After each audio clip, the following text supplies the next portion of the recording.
Hey everybody, this is Rydo and we're back to another live stream of Yu-Gi-Oh! And video game news. Today is Monday, September 11th. Hey, it's September 11th. Yep, that snuck up on me. Yeah, 2023. Yeah. Alright, so why do I sound a little different today? I don't know if I sound bad per se, I just sound more clearer. Maybe it's because the air conditioner's off, and maybe it's because of the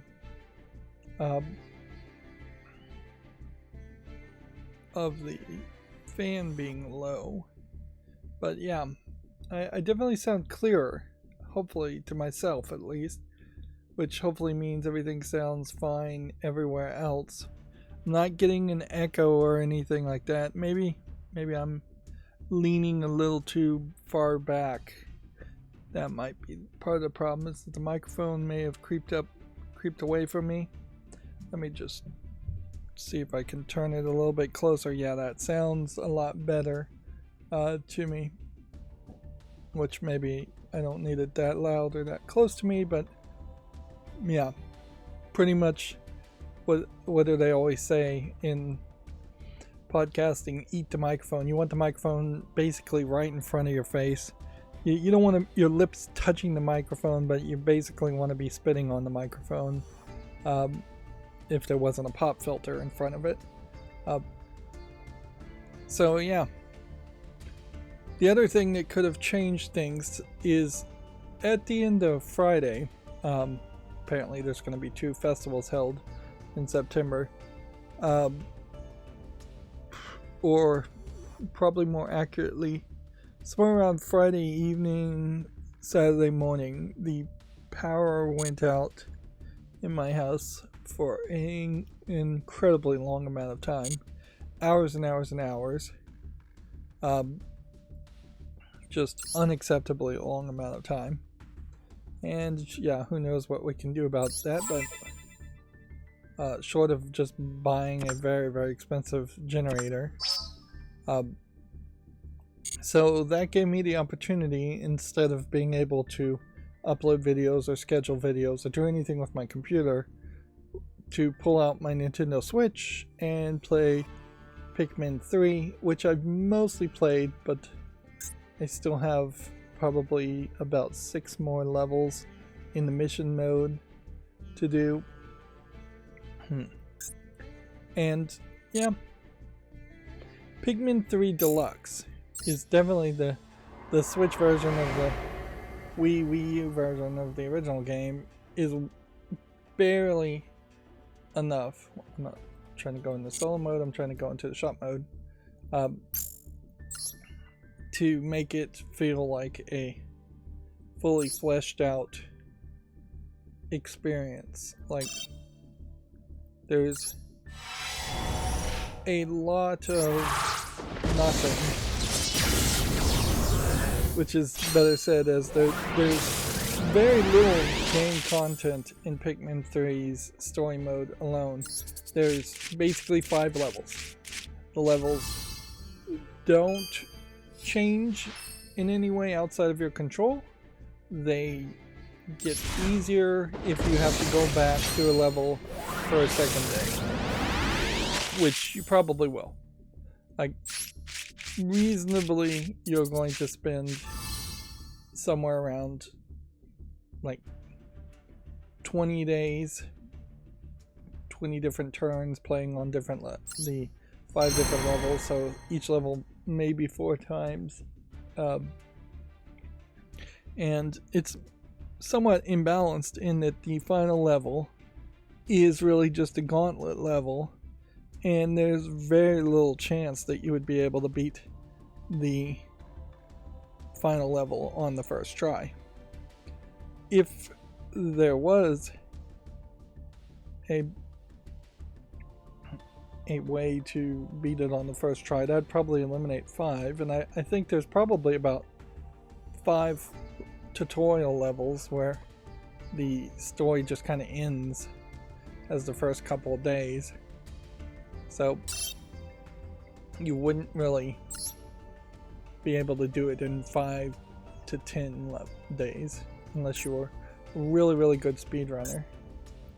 Pikmin is basically Nintendo's answer to a top-down real-time strategy game with the cutesiness of Nintendo and not that much actual strategy in it.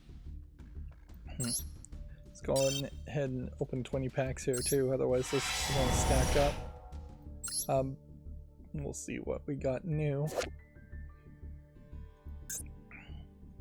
But yeah, having only 5 locations is really lackluster, and I vaguely recall that that's pretty much the way Pikmin 1 and 2 were also, is that these were very uninspired sections.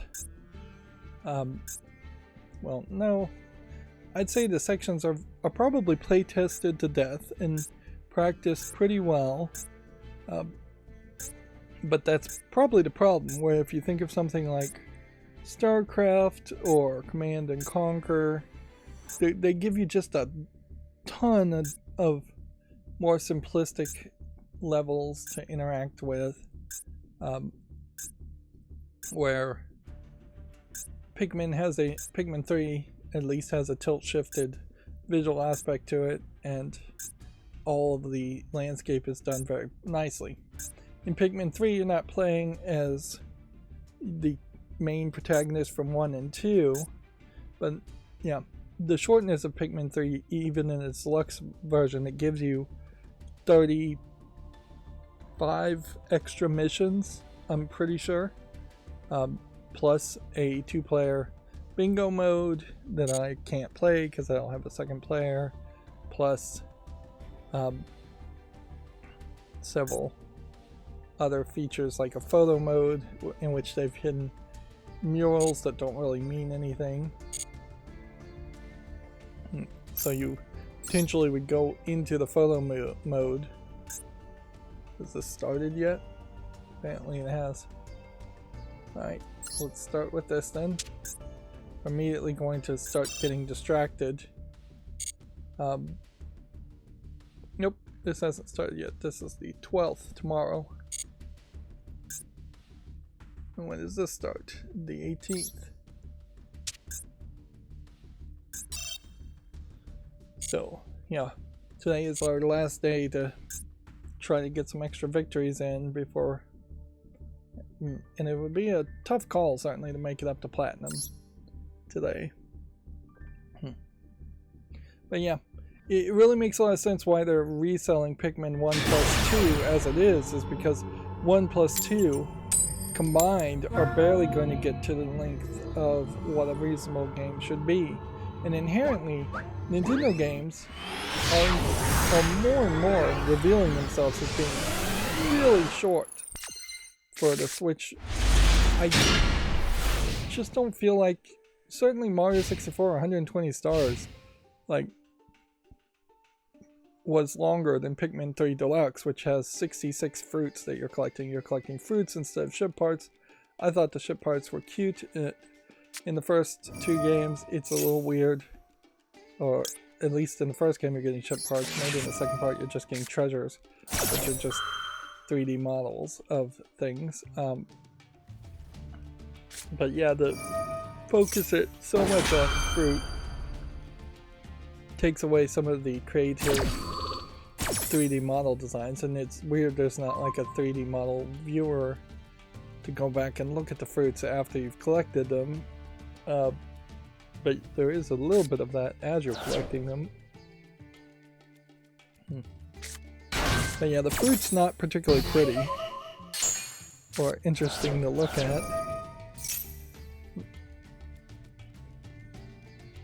And it doesn't simplify the game like the first couple games, where you really only needed to collect like 8 parts of your broken ship to escape in the first game, and in the third game you're just like, well, you can collect as many fruits as you want and you'll just get a good, a medium, and a bad ending depending on how many fruits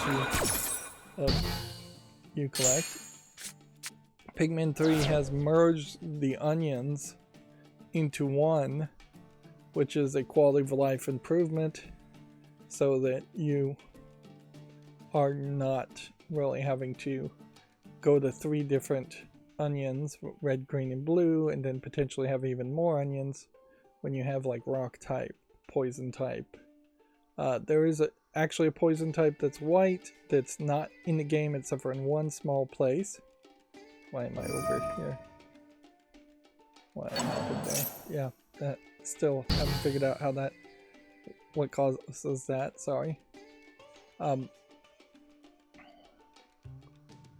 Yeah. There's a purple stronger type that's almost like a sumo Pikmin, and a white poison type that shows up in like one brief DLC mission for the deluxe edition, and then those 2 types are completely ignored for Pikmin 3.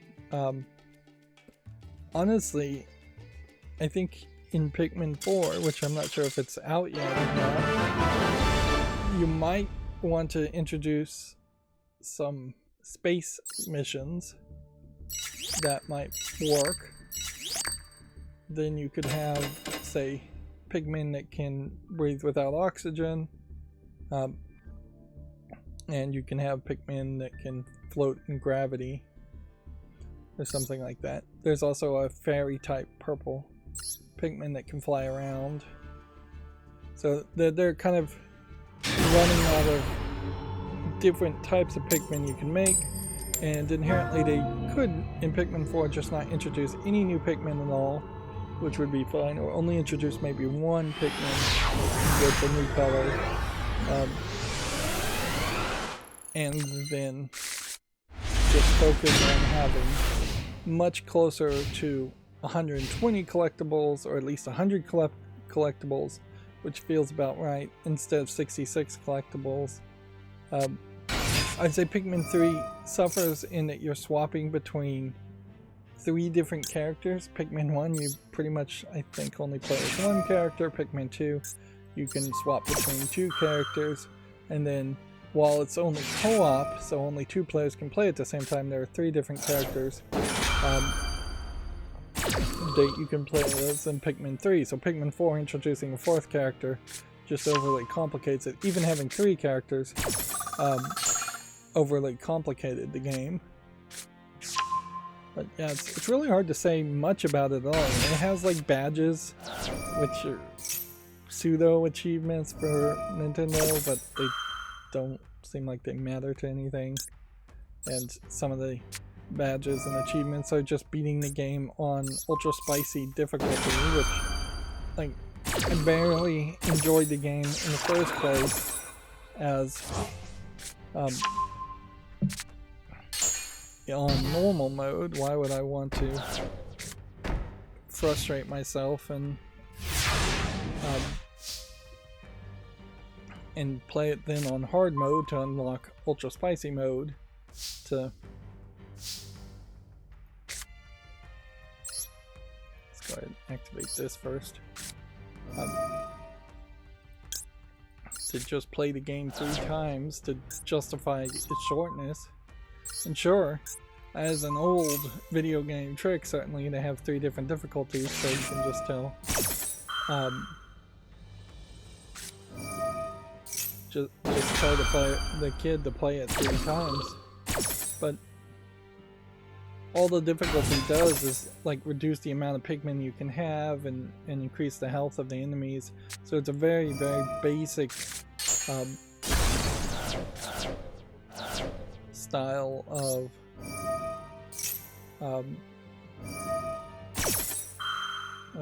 modifying stats. It's not going to drastically change the layout of enemies and change the layout of rewards. That's kind of what the missions do, but then the missions also just aren't connected to the main story, and weirdly that also kind of devalues the missions, in that if you like fighting enemies and you do a fighting enemies mission, then your only focus then is to fight enemies. You're not doing what the story mode is, which is fighting enemies, collecting fruits, and potentially fighting bosses. If you like fighting bosses, you can fight the bosses, but there's no new variation on the bosses in which they have a different, more difficult attack pattern or anything like that. Which it would be appreciated if that wasn't the case, and in the boss missions the bosses didn't have a bit more of a variety there, or that you would even have enemies and bosses in the same location for most of the boss fights, which isn't the case. There's probably some strategy or trick to fighting every single boss, since it is a strategy game. It's an action strategy game with more direct control than just a top-down mouse control.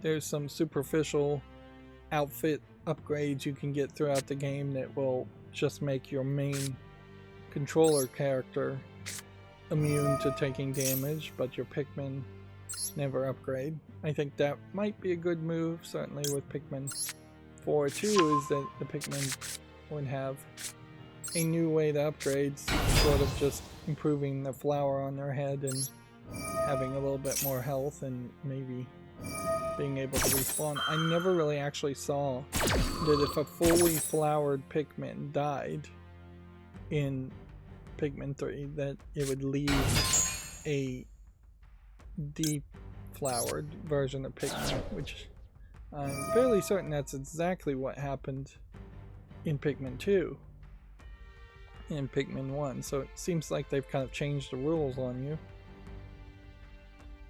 But yeah, I would say definitely get all the extra deluxe stuff on Pikmin 3, and they should have really just delayed it and had at least 5 more levels, 5 more locations. Even on the world map of the planet you're on, it's kind of ridiculous. There's rooms that have different locations that would have been maybe a little bit weirder in what they were doing. Like there could have been an ocean location where it's just 100% of the blue water type Pikmin. There could have been a fire location where it's 100% of the fire type Pikmin. There could have been a yellow location where it's 100% the electric type Pikmin.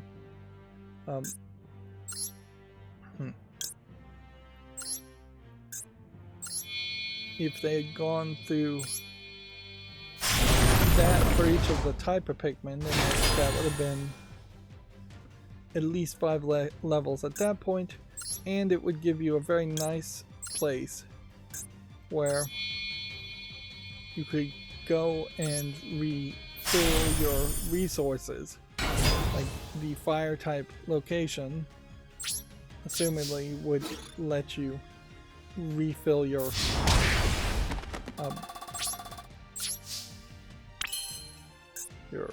fire type Pikmin, which I found myself fairly low on yellow type Pikmin, and certainly it would have been pretty easy for the fairy type Pikmin to go low also, and I found myself to be fairly high on the red type fire type Pikmin.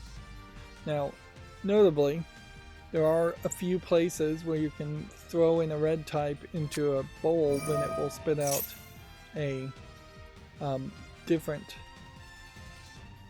style of Pikmin instead. So if you have a red bulb and you throw in a bunch of blue Pikmin, then it will spit out a bunch of red Pikmin at a 1-to-1 ratio.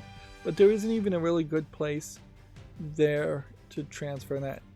And when you beat the game, even if you perfect the game, it doesn't unlock some special level where you can just adjust your Pikmin numbers or grow your Pikmin numbers to some like ridiculously high amount if you wanted to.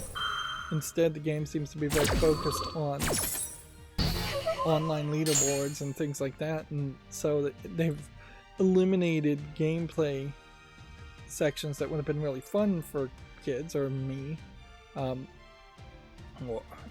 anybody really, in favor of saying no, we're going to only let players struggle to increase the amount of Pikmin they have. Yeah, this Flowander's deck is, I think, completely outclasses the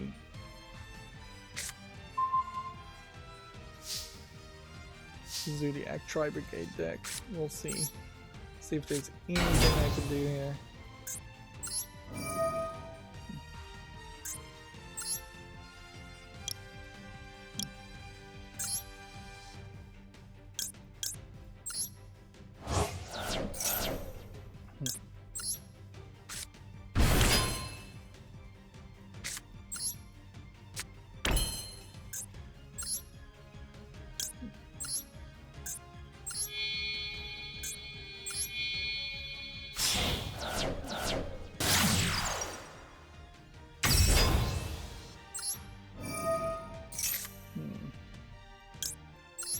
I didn't play this correctly anyways.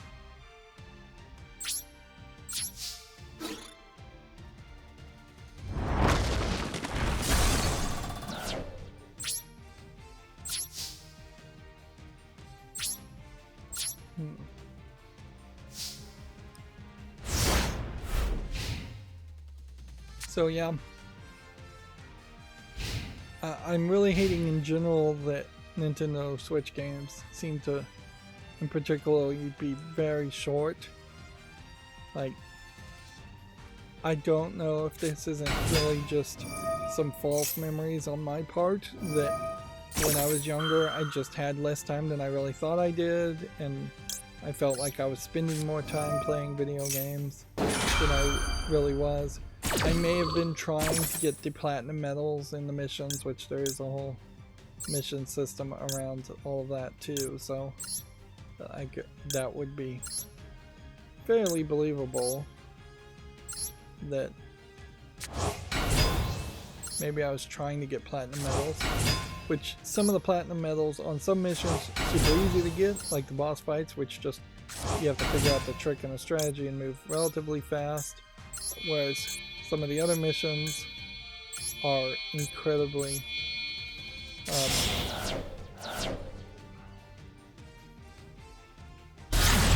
difficult to pull off, and I'm barely getting bronzes at least on some of it. It's completely unbalanced. On top of the missions and the bingo battle, which I can't do, there is also side stories in which you play, I think, maybe 5 missions as the fairly standard missions as Captain Olimar, the main character from the first game, but you're just in alternate versions of the main 5 levels.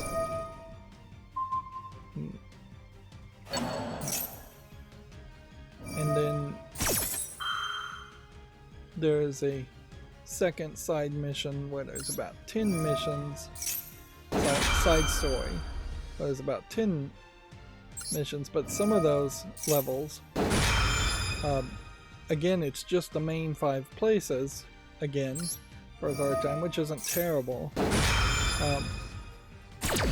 but some of the quests things are also very simplistic, and a lot of it is just locking down smaller subsections of the world, where it almost feels like they had ambitions at some points to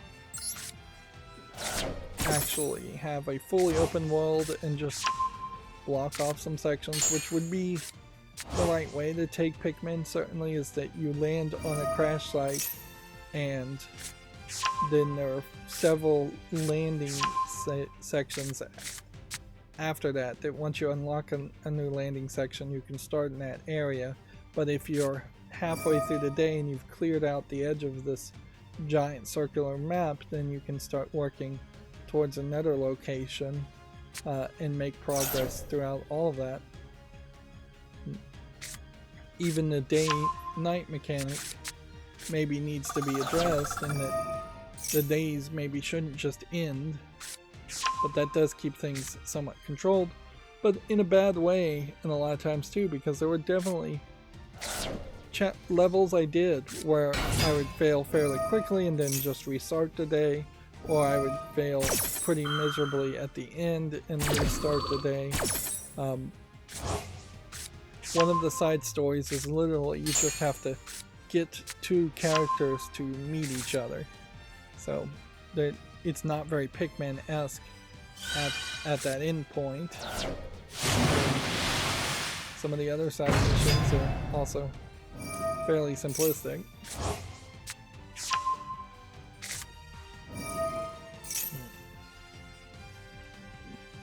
So yeah, I feel like the original 5 levels are play tested like crazy, and then they wanted to do something like a Nintendo reveal to say there's a lot more game with the side stories, but honestly I wouldn't be surprised if a lot of kids just ignore the side stories completely and realize that about 2/3 of the game is in the side stories, which I assume is deluxe content. So yeah, I'll continue to play it to wrap it up after today, but then I need to get back to playing the Blob, which I didn't obviously play any of that instead. And weirdly, even though I don't think the Blob is in any way better than Pikmin, it at least has more of a value to it. Like, when you're in a level, the levels feel a little too big in the Blob, where the levels feel too small in Pikmin 3. And it takes about an hour or more in the later levels of the Blob to finish an entire mission, where I seriously doubt I've ever spent like 20 minutes in a level in Pikmin, because it's all on a timer. So unless they are secretly manipulating how long a day is in Pikmin, you really only have about 20 minutes. So yeah, when you have 5 levels in the main game and they're all 20 minutes long, you're talking an hour. We have Jojo on the chat saying hello, how are you? Doing alright, I suppose. I'm going into winter and I'm starting to feel a little cold.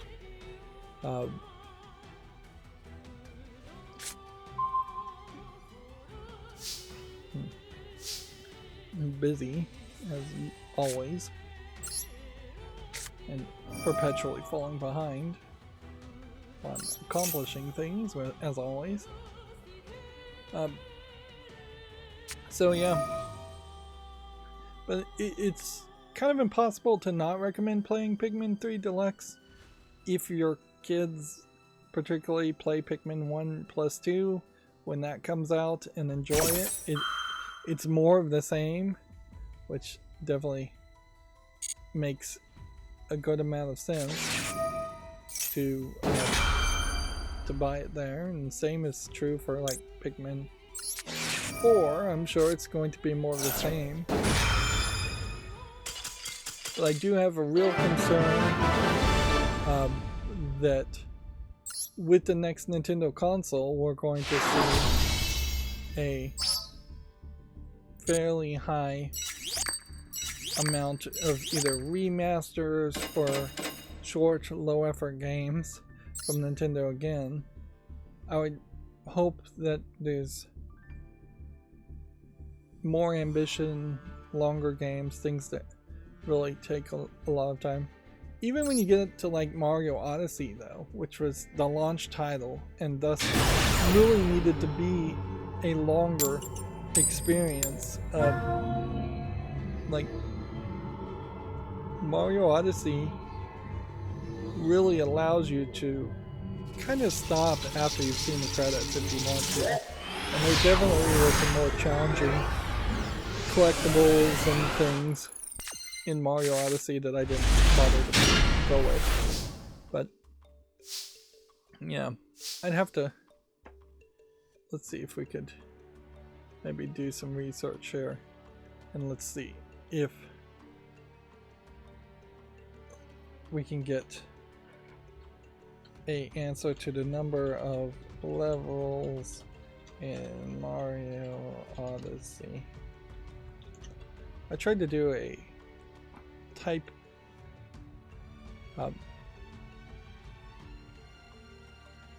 a typing test, and I really had a pathetically low score on a typing test online.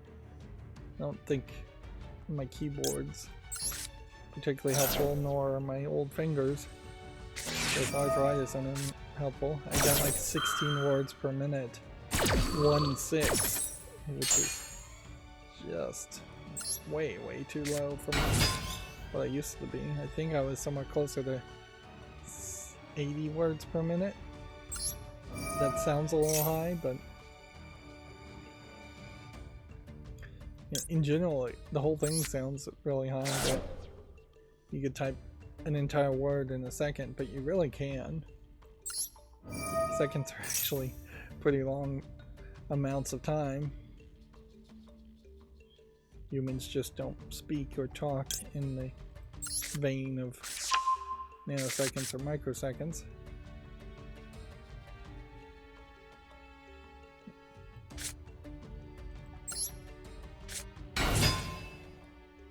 If this works, this will be surprising, but I think this will work.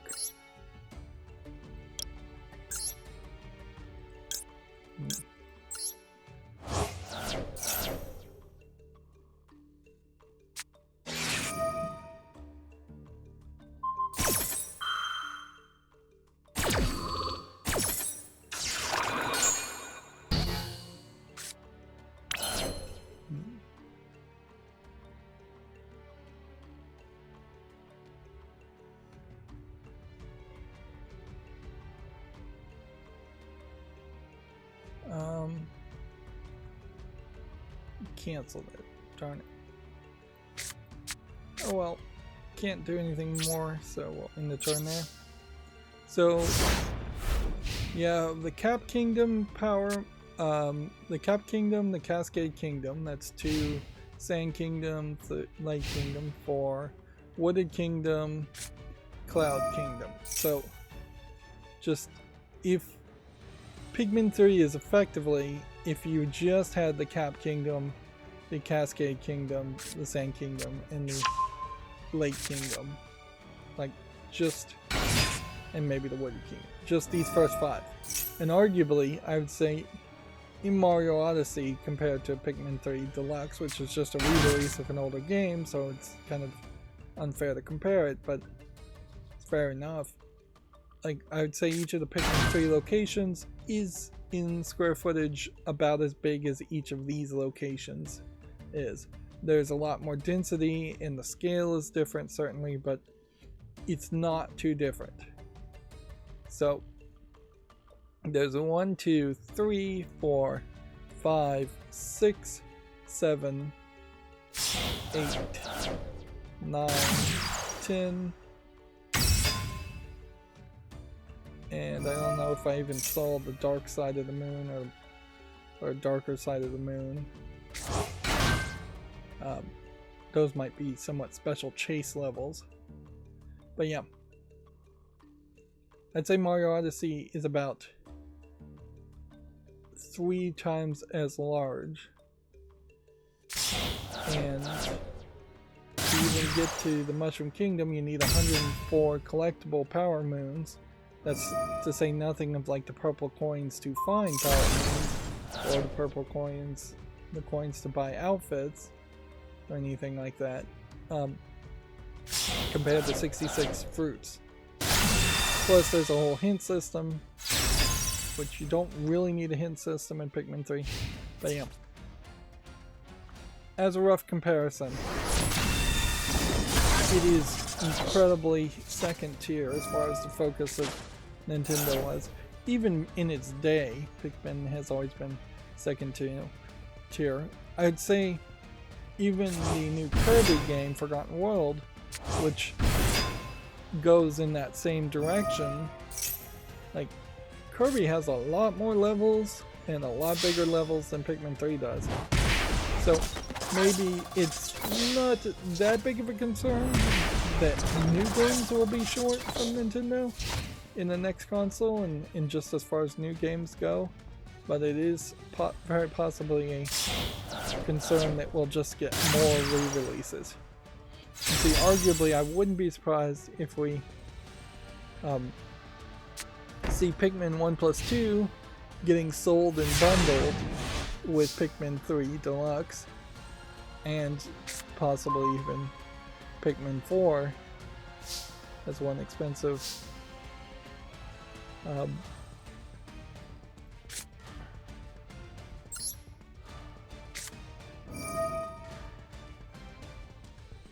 yeah, one expensive idea or thought.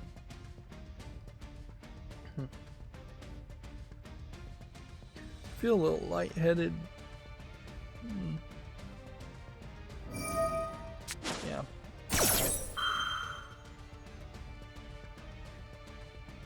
I think what I want to do is see if we can maybe go ahead and jump into the video game news and move a little bit faster today.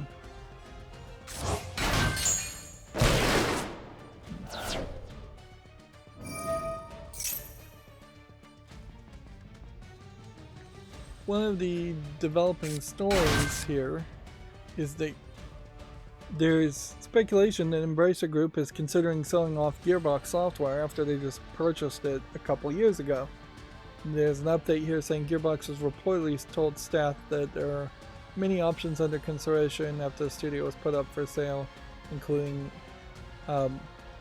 taking it independent, which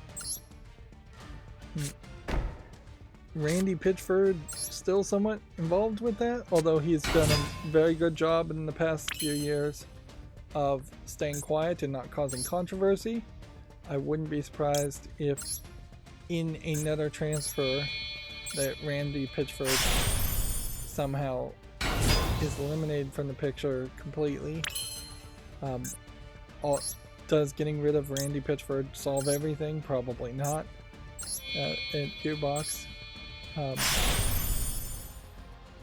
Does it really help Gearbox take the next step to make its own game with its own IP, which it desperately needs, considering how Gearbox owns like the rights to Duke Nukem but didn't really create Duke Nukem, and has been the team in charge of making Borderlands, but 2K owns the rights to Borderlands.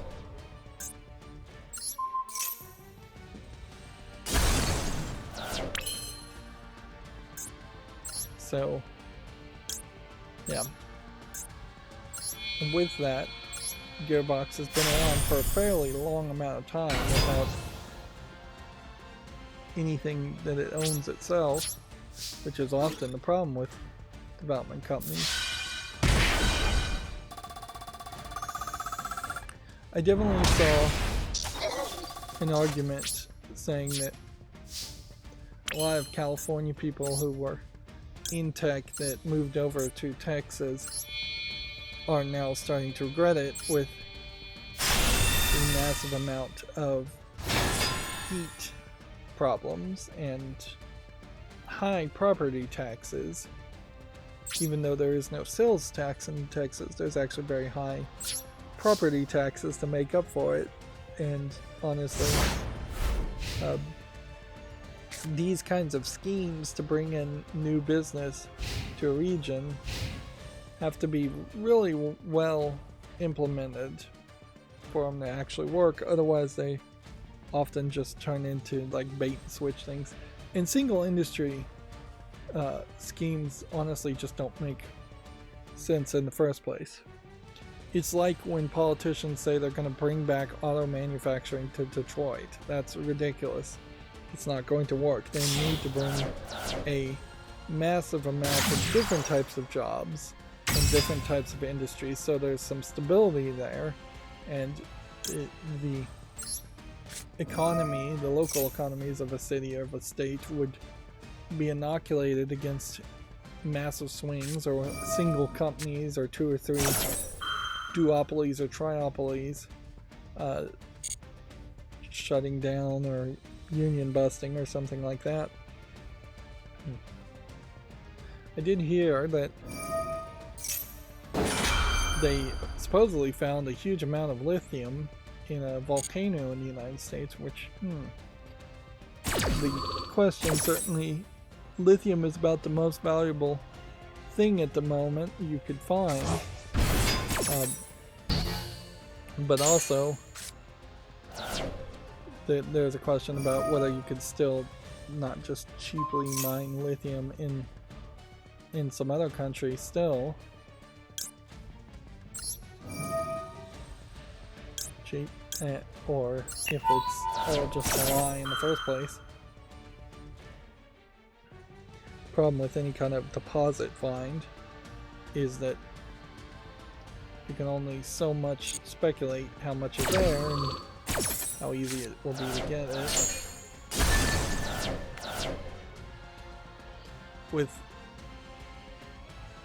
With a massive amount of lithium in the United States, then it might be a point where we could make massive rechargeable batteries.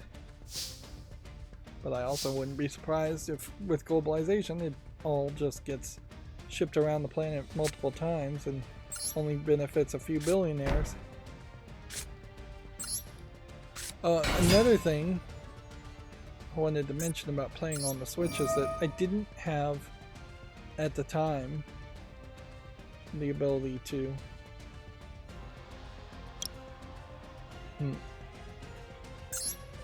like use my Xbox controller and adapter to play on the Switch because the power was out. And because of that, I was playing and holding the Switch like a normal kid would, which is incredibly the wrong size and shape for my hand. And so I've actually strained the backs of my hands, overextending them to hold the Switch.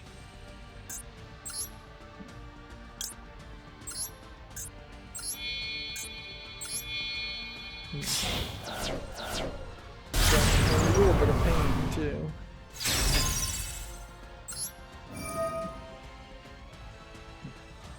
Yeah, I think I do want to make this just the last game for today. I may very well just opt to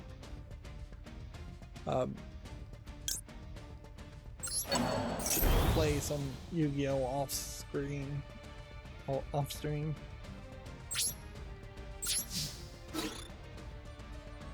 And I suppose that's something else I could try to factor in as I'm trying to get enough average watch time viewers on Twitch, is that if I am going to play off stream, I could stream the Twitch and make a special no commentary, no talking to the chat.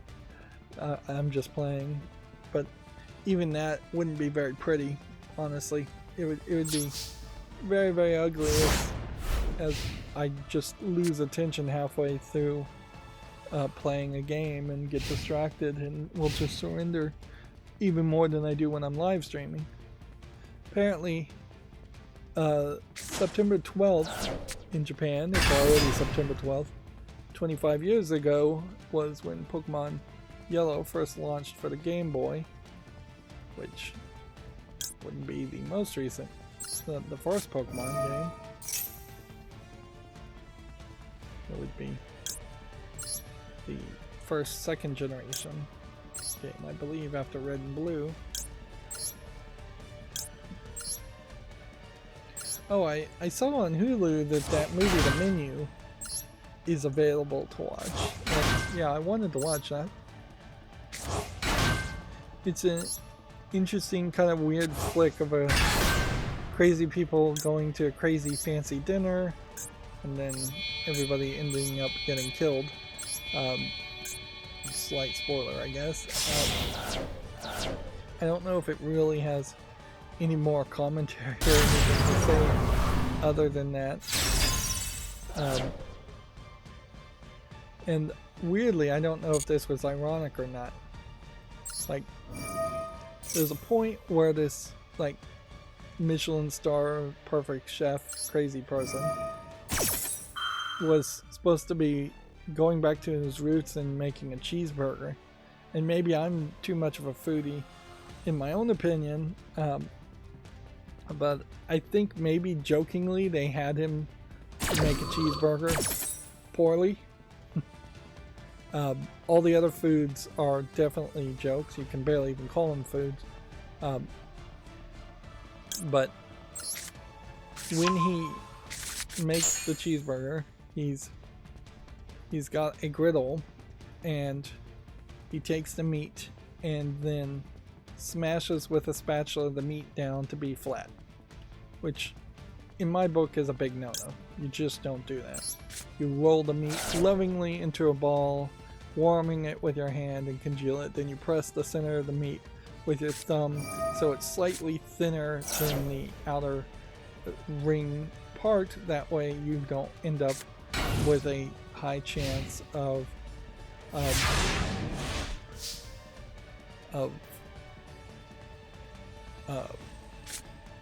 like undercooked meat in the middle.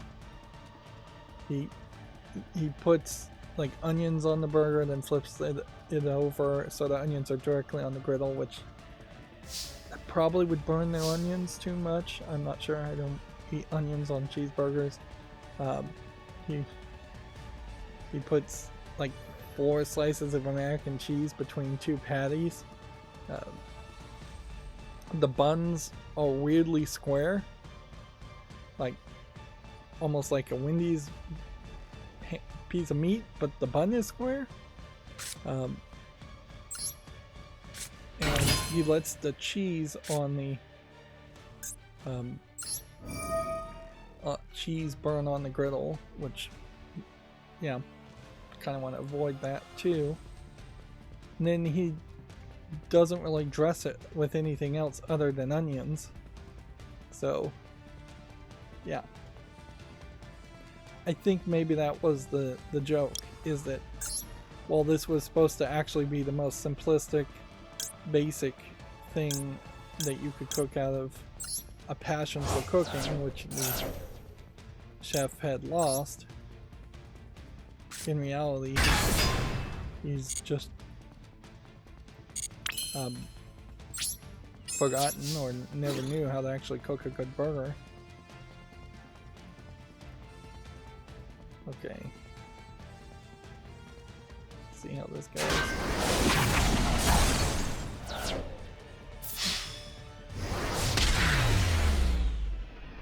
But yeah, the rest of the meal is a weird movie in that it's like you want to write 12 courses / chapters for your story, and then you're really going to have to stretch. You set yourself too ambitious a goal there to make that many chapters. And I'm not sure that they pulled it off completely with each chapter. Nor do I feel like the movie pulled it off completely, because it really wanted there to be like a real important backstory for each of the characters, and there's just too many characters. Like the rich old lady, the wife of the philandering husband, for instance, I'm not sure she gets enough screen time to justify her being in the movie. The chef's mom really kept thinking that was going to play a bigger point, and that she was just sitting in the corner getting drunk the whole movie, and it didn't really seem like there was anything really going on there. They hinted at like the chef's private house, and yeah, there's just nothing really interesting revealed there. And I'm not sure, maybe it flew over my head, but I'm not sure I really got the satire or the farce of it as well as it should have been. Like, I feel like the menu, well, I would recommend anybody who likes weird movies to watch it. I feel like it only is best enjoyed if you happen to actually be a rich person or ever be to a 12-course menu tasting experience that's just full of nonsense. The food is designed to be ridiculous, so it's not like the food looks particularly good otherwise. And yeah, some of the dishes are barely shown for a second. It almost feels like there should be two stories in which there should be a meal shown at the beginning of the movie of 12 courses, and then the psychotic killer aspect should happen at the second act of the movie. So let's say they have all of the meals except for dessert. Then the psychotic killer aspect of the movie kicks in the second act, and then they're running around and being chased and being killed off one by one. Inherently, then, if it were a thing that people were killed off one by one, which they really aren't, then you could excuse a couple of characters not really mattering as much. But yeah, there's about 3 out of, let's see, 4, 5, 6, 7, 8, 9, 10, 11, 12. There's like 3 out of 12 of the guests, like, kind of don't matter, which is too high. But I would say check out the menu if you like weirdness. Oh man, I'm feeling really off my game today. Anyways, let's start going through the news. Apparently, according to Video Games Chronicle, Xbox is launching a MasterCard credit card in the US. It'll be available to Xbox insiders this month and others in 2024. Now, inherently, this is just Xbox logo on something issued by a bank, Barclays in this case. No annual fee credit card, which, yeah, it's not something that you really would want to give to kids. You don't want to give kids credit cards if you can avoid it, and you probably can. It's not something you probably would want even for yourself. MasterCard is somewhat second tier in my opinion to Visa, but both are usually taken everywhere. It's not a case of American Express, which is at least used to not be accepted in some places, and there really isn't another option as far as major credit card holding companies, or whatever they're called, clearinghouses maybe.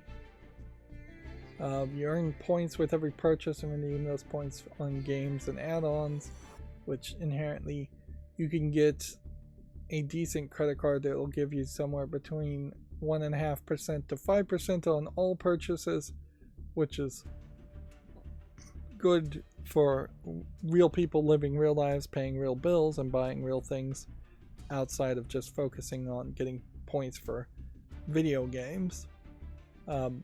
You can get a decent amount, I think somewhere around as much as 5% back if you have an Amazon.com specialty store card, credit card, which can be very helpful if the vast majority of what you're buying is about the same price, or maybe even a little bit more, as long as it's not 5% more on Amazon.com. Plus you get those return options and Prime, and if you're buying Prime and all of that, that makes it more helpful. You're getting 3 times the points, and anytime there's a point system, you know that they're trying to obfuscate how it really works for Grubhub and DoorDash and streaming services like Netflix and Disney. But yeah.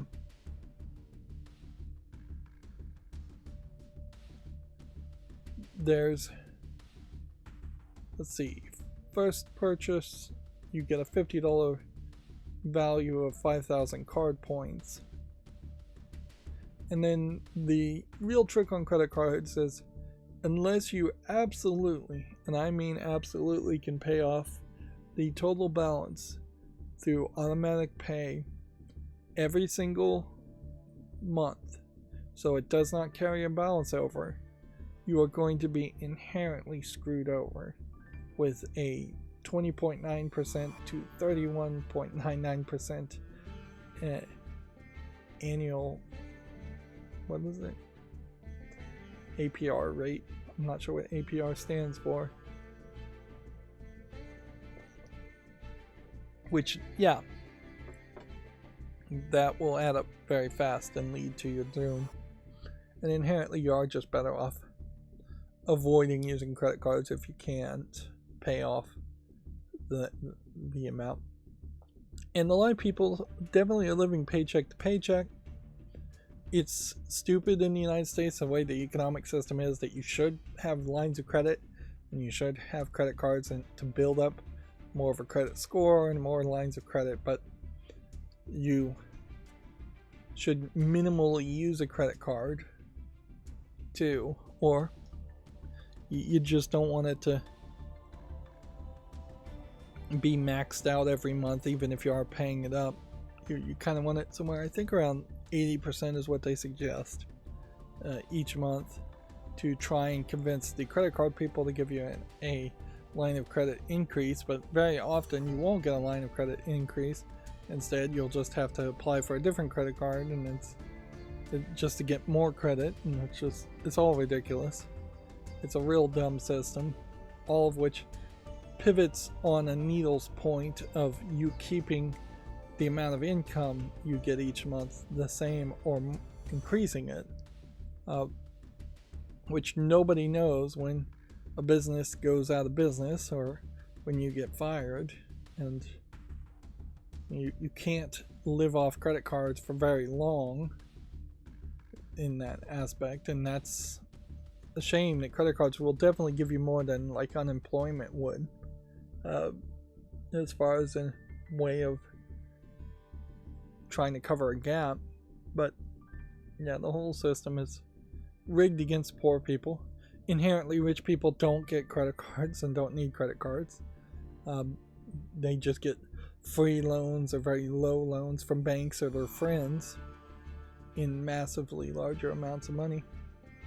So yeah, I can't see anything good about Microsoft doing this. And weirdly, they're missing out in that they've pretty much shut down all of their physical stores. So if they were going to have a credit card that they would offer to anybody, it would make a lot more sense to have that mostly be an offering that came out of going to a Microsoft store, which would have been an equivalent of a low-rent Apple store, and then buying a Surface Pro 3 or something like that, a tablet, a computer, or a PC, or just buying a lot of electronics goods or software, and then at that point getting a credit card and getting a discount because you fill out a credit card. At that point, more like a store card offering. But yeah, if anything, this is a bad omen on Xbox being run by somebody new potentially now, and being desperate or being slimy, because this is not going to end well, I'm sure. Moving on, Starfield has overtaken Skyrim's concurrent player record on Steam, but it still may not have surpassed that of Fallout 4, which, okay.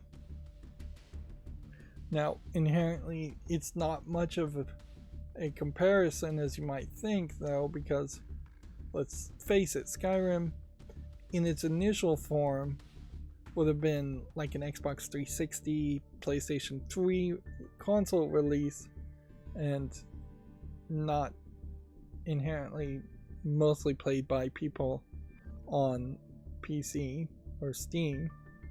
And, well, the total number of people who have purchased Skyrim and played it almost certainly is way, way higher than Starfield is right now. It's over the course of a decade plus. So the better comparison certainly would be Fallout 4. I'm also seeing that Starfield's reviews are starting to fall lower. Starfield did a really good job, I think, of not overhyping itself, and Bethesda did a really good job of not overhyping itself, but inherently, I'm not sure it did a good enough job to explain what the game was, or to make the game even interesting enough that people would enjoy it all the way through. I think there was probably somewhere between 5 to 20% of Starfield players who were expecting something that was more akin to playing Skyrim with a whole bunch of mods or even The Witcher 3. And when they get into Starfield, they see that it's more of a simplified, kind of toned down experience. That's my suspicion. Video Games Chronicle also says 4 years after launch, Nintendo is ending Mario Kart Tour content. No new tracks or drivers will be released from next month. So, yeah.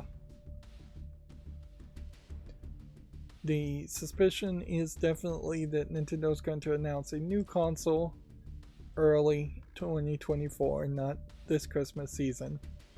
And as such, I imagine they've been hopefully secretly working on a new Mario Kart game for the next console to come out within that first 12 months of its launch. And yeah, we'll just have to see what the new console can really do. If it is just better graphics and better CPU, then we can expect a lot of the old Mario tracks to just be ported once again to a new Mario Kart. If it's something crazier like VR, then we can expect that all games on the new console are going to try to do something crazier.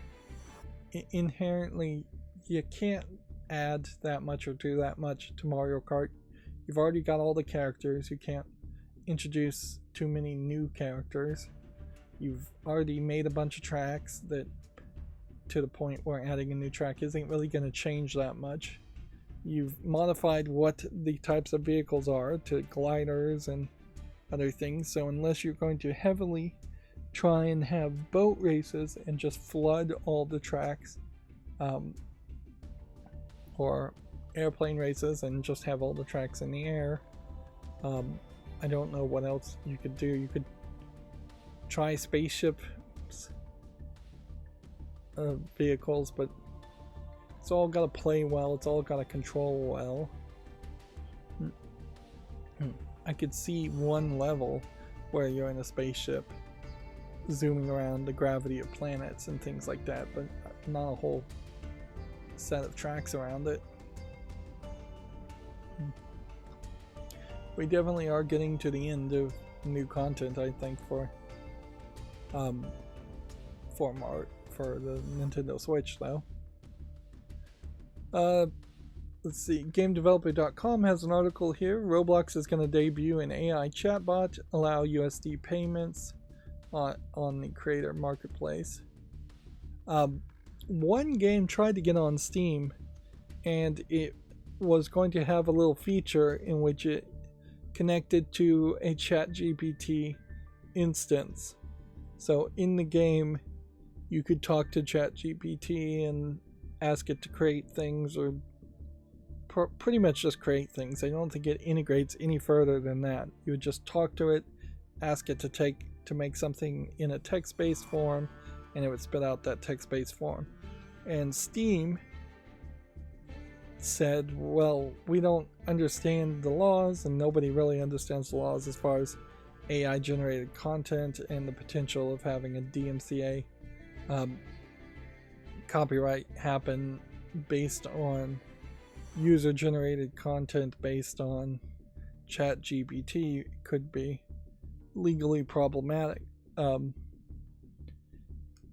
Inherently, I think there is perhaps tighter laws these days in which if you have a platform like the Sackboy game, and in that platform a bunch of people are just recreating Super Mario Bros. World 1, there is a need to moderate that and stop users from creating infringing content, in the same way that YouTube will lose its safe harbor if it all of a sudden let users create AI generated versions of entire movies or books, where the ChatGPT AI is using copyrighted content, it's assumed, in an infringing way.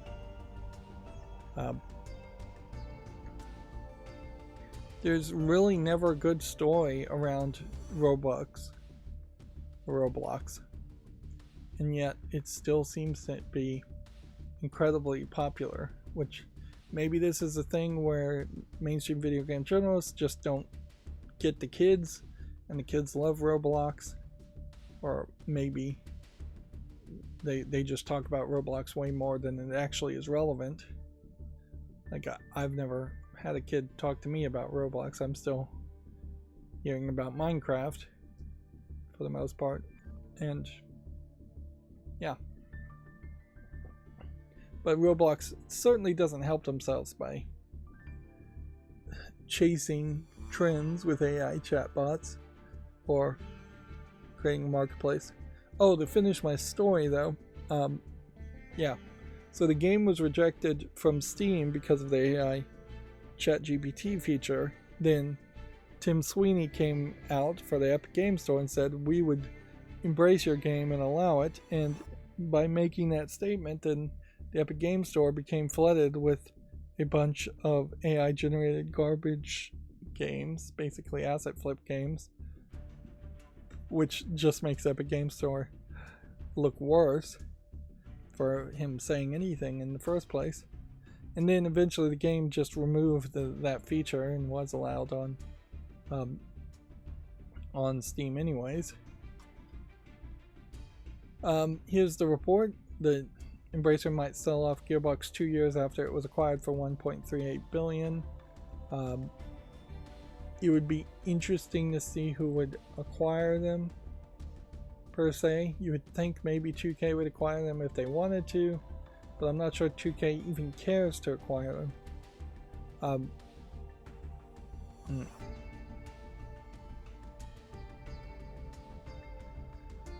The subheadline here says it's expanded significantly under Embracer.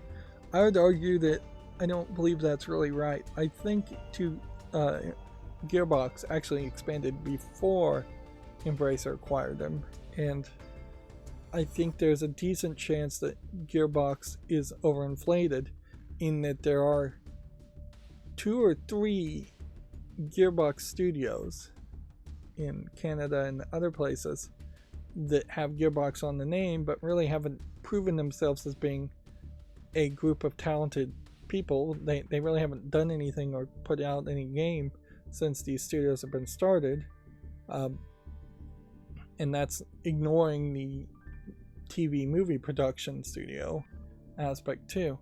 The Gearbox I would want to buy, if I could buy a video game company, would be the Gearbox in Dallas, Texas. That is hopefully the employees who actually know how to program Borderlands and actually have skill and talent, that have some proven skill behind it and something on their resumes. So if all of a sudden I have to buy 2, 3, 4 extra studios just to get the one I want, and I have to pay 1.38 billion or more for the Gearbox, when really I would want to pay maybe 400 million for Gearbox, that's not a particularly impressive deal. If 2K really wanted to buy Gearbox, they would have been in contention to buy it before Embracer bought it. But even the Dallas, Texas Gearbox is still questionable as far as what they can really make, or what they will make, or what even the people really want. While Borderlands has been very popular in the past, it's hit a saturation point, and they failed to pivot to release anything else. Like, it really feels like for a RPG first-person shooter company, they should perhaps have tried an esports of some sort. Wait, I think they did, and I think that failed, come to think of it. They should probably have some kind of smaller game, though. Something a little bit different. Maybe try and find something that they could make to be a little bit more kid-friendly. Target a different audience, perhaps. A mobile game, even. Like, anything and everything. They should have tried something. And now they're just left with potentially being sold off to a small number of people that could actually purchase them. 2K, Ubisoft, Microsoft, Sony, Tencent, potentially. I'm not sure that Tencent doesn't already own Embracer Group. Probably not NetEase. There are companies that are not in the video game industry that could swoop in and buy Gearbox. Certainly if they wanted to get into the industry. Netflix, Google, Samsung, Apple. But yeah, I don't imagine they'd really do that. Amazon.com, potentially buying them would be a good move, and they could integrate Borderlands into Twitch more, and then try and sell their lumberyard services. But mostly I would just say this is a rumor until it happens, so no need to really worry about it. It is also notable to point out that if Gearbox does go out of business in Dallas, Texas, there's not going to be a lot of other video game store companies in the area. So the employees that don't want to stay working with the next company that acquires them, or employees that get laid off, are going to have to either start their own company or leave Texas altogether, or move to Austin, which is very far away from Dallas. So yeah, it could be very bad for Gearbox employees, which has never been particularly good for Gearbox employees. Komatsu has the same story, saying Nintendo is done releasing new content for Mario Kart Tour. Leave it at that. Nintendo filed a patent for a smart fluid joystick, perhaps to eliminate drift. The fluid can be elasticated when used with a magnetic field. Now, inherently to me, that doesn't feel like that is to eliminate drift as much as that is to try and have some kind of force feedback.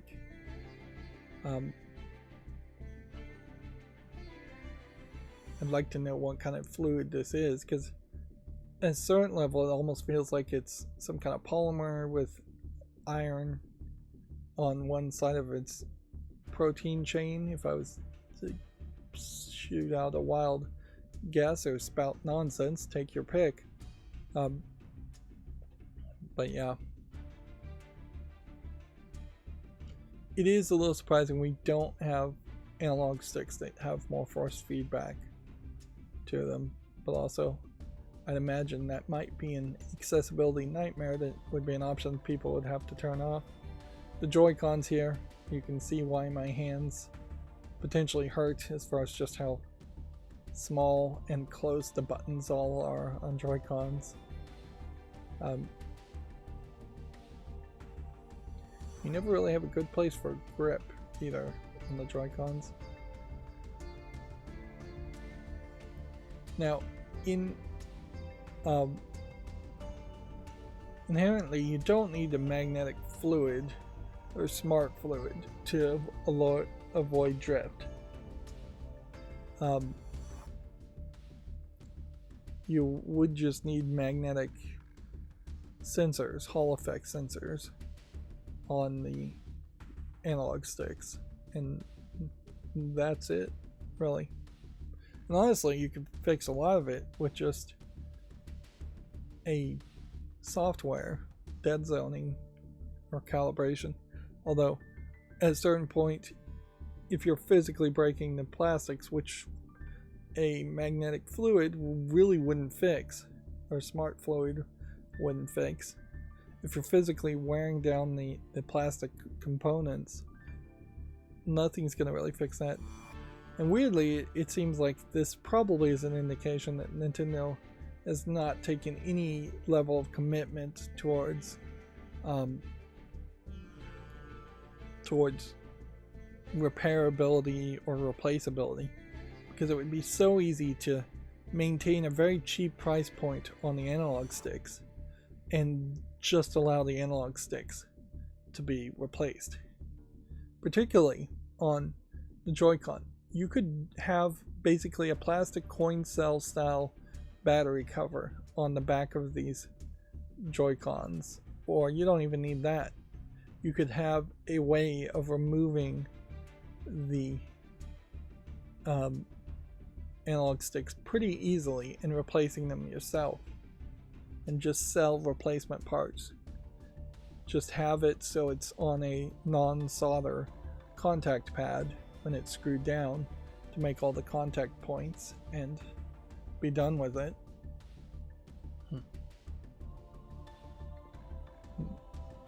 The patent details the joystick.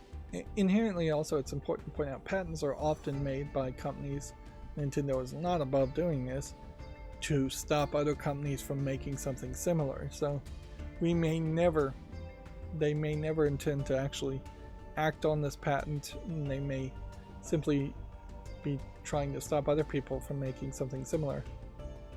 They say it has a magnetotor halogical, I can't even pronounce that, fluid, MRF, when MRF being magnetic resonance field, which changes viscosity, how thick it is. Like oil is very thick and rated in part by its viscosity, depending on the intensity of the magnetic field, which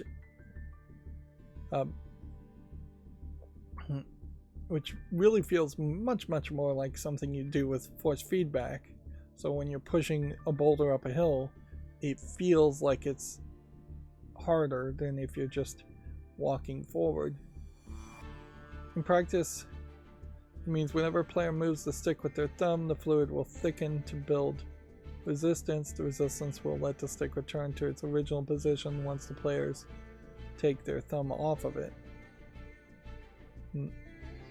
Which, why do you need a magnetic aspect to that at all? Wouldn't a spring just do the same, or a compressible fluid just do the same?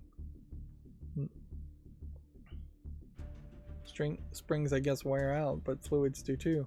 Like, it's really crazy to potentially have fluid inside your Joy-Cons. Like, people are going to leave these in cars and then it's going to explode because the fluid gets too hot, or leak, or evaporate.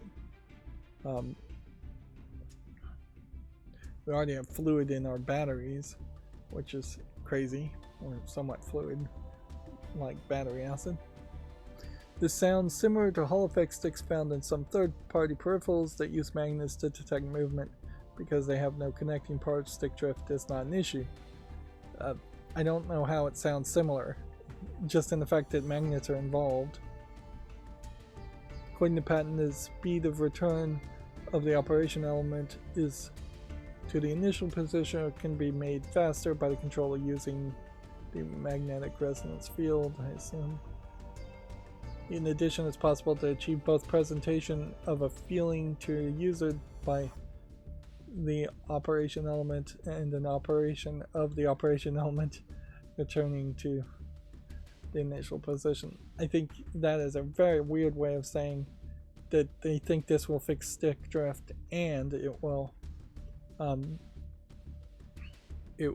give force feedback.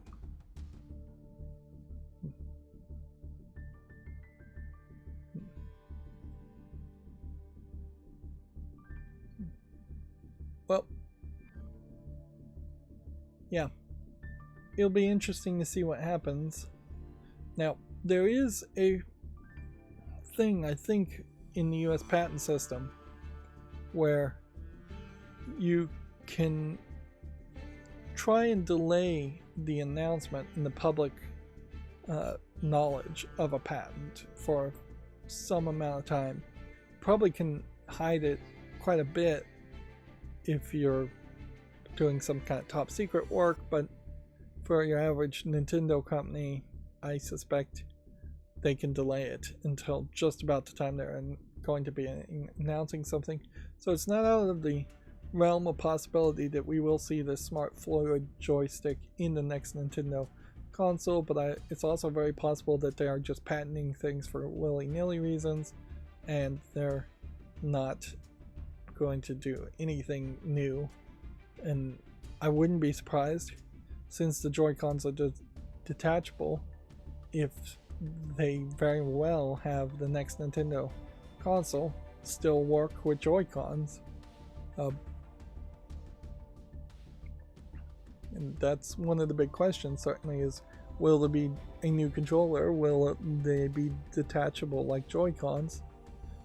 Maybe Nintendo comes out with a new Pro controller with the smart fluid, but the regular Joy-Cons still have the cheaper stuff. That is a very big possibility too.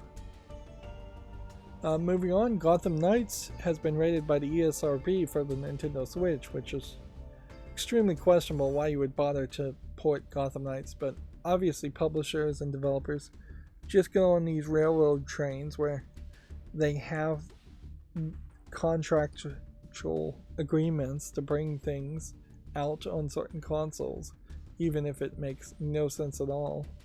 And Warner Brothers games in particular, it's not like they have anything else right now to put on the Switch, so get it out before Christmas, see if maybe you can get a few more sales. But we know this game ran terribly and wasn't much of a game in the first place on major modern consoles and PC, so nothing really is likely to be good playing it on the Switch. And they really failed in Gotham Knights to bring any interest at all into any of the Bat family here. Nobody was talking about the game in positive terms, and nobody is like looking for Red Robin or Nathan Drake or Batgirl or what's his name? I forget the names of the 3 different Robins. I think they're up to like 5 Robins now. And then the Epic Games Chief Creative Officer Donald Mustard is leaving the company. He's been with the company for 25 years, but so it's very reasonable that you would actually retire after that time. But he is being credited for a big part of Epic Games' success, which It's questionable how much Epic Games as a game making company has been successful lately. Making the Infinity Blade series, which is, I'd have to look up Infinity Blade just to even know which game that is. And then Shadow Complex, which was a good game, which they failed miserably to do anything new with. It is crazy that there isn't.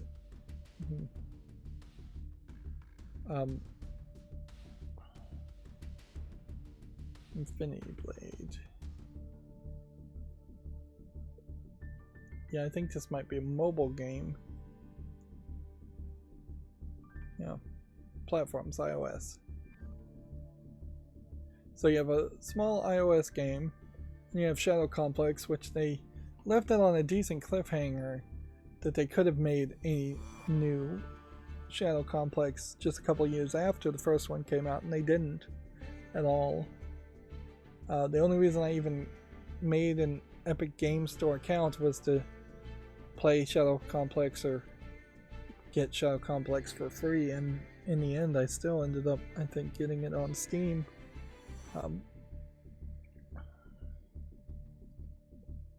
And playing it there. Shadow Complex was a very decent Metroidvania game, and these both were from like Chair, a subsidiary of Epic Games.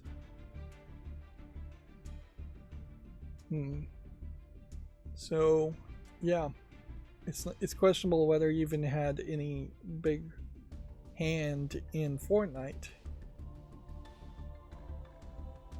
Yeah, which is basically all he's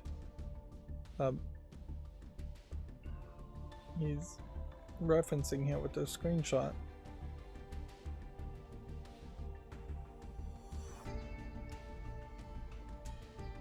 So yeah, him leaving after 25 years is really just a symptom of there not really being a lot of creativity coming out of Epic Games. Now, they just came out with Unreal Engine 5.3.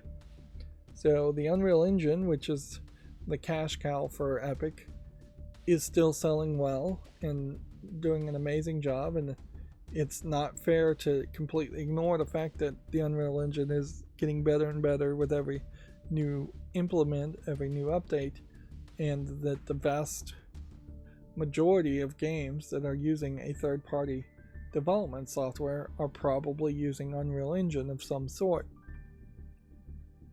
But to balance that out, they also are trying to run Fortnite. They also are trying to make other kinds of games, I assume, and they're really failing on that aspect. And since he's the chief creative officer, I imagine he wasn't doing anything very creative at Epic, which probably was irritating. Now, I will applaud this guy for actually having a suit on.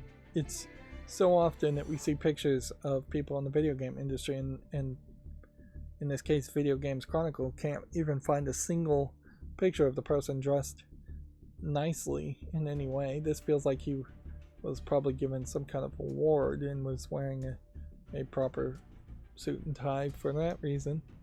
But yeah, video game people underdressed very often, and I'm not a huge lover of suits and ties and things like that, but there should be a level of some kind of professional attire that is different from wearing sandals and like jeans and pullover tops t-shirts. Yeah. Actually, I think probably, in my opinion, the level is if you're wearing closed-toe shoes that are either black or brown, if you're wearing slacks or jeans that are not ripped up, And if you're wearing a button-up shirt or a shirt without logos or prints on them as far as t-shirts, then you're probably good enough for me. You don't really need a tie, you don't really need a button-up like collared shirt, you don't really need a suit. That is all pomp and circumstances. When you get into like ladies dress, yeah, I mean, it's hard to really say what would be appropriate, what wouldn't be appropriate, but maybe not have a massive amount of cleavage showing in a professional environment, but that doesn't mean you can't have a little bit showing on some of a neckline. Don't have your belly showing. Don't have mini skirts that are literally not covering your butt when you sit down in a chair. Would be general things that I think professional people should impose on themselves and hopefully regulate themselves instead of having to have rules. But yeah, that really is just going on to a rant about video game developers being underdressed. There's a certain mentality, I would say, around the fact that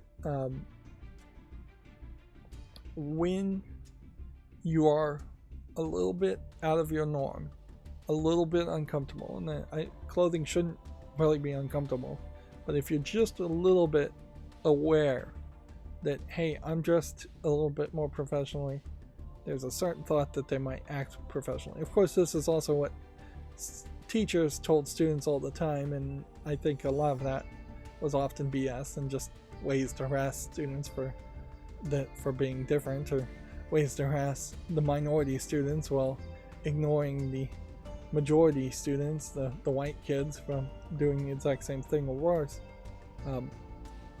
But yeah, that's certainly something I saw when I was a kid, is that the minority students were being checked for dress code or enforced on dress code a lot more than any of the white people were. But yeah, I think it's probably helpful in the game industry. It also certainly would help remind male game developers that it's not a frat house and that they shouldn't treat it like a frat house, that they shouldn't be excessively drinking, partying, cussing, sexually harassing people, things like that.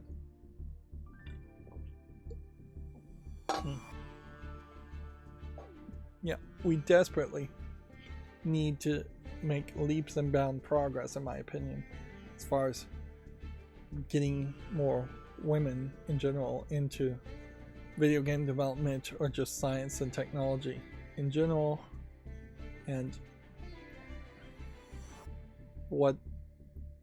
it doesn't matter whatever you do in school to promote STEM, if as soon as they get into a work environment they realize it's a frat boys club, which Gearbox probably is a frat boys club.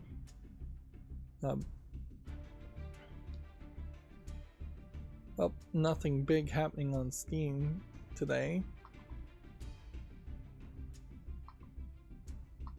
other than the Focus Home Entertainment articles. So let's go through the Video Game Chronicles articles. Now, what was supposed to happen here, and it didn't kick in, was the cover banner should have kicked in. Let me see if I can figure out what happened there. Banners are enabled.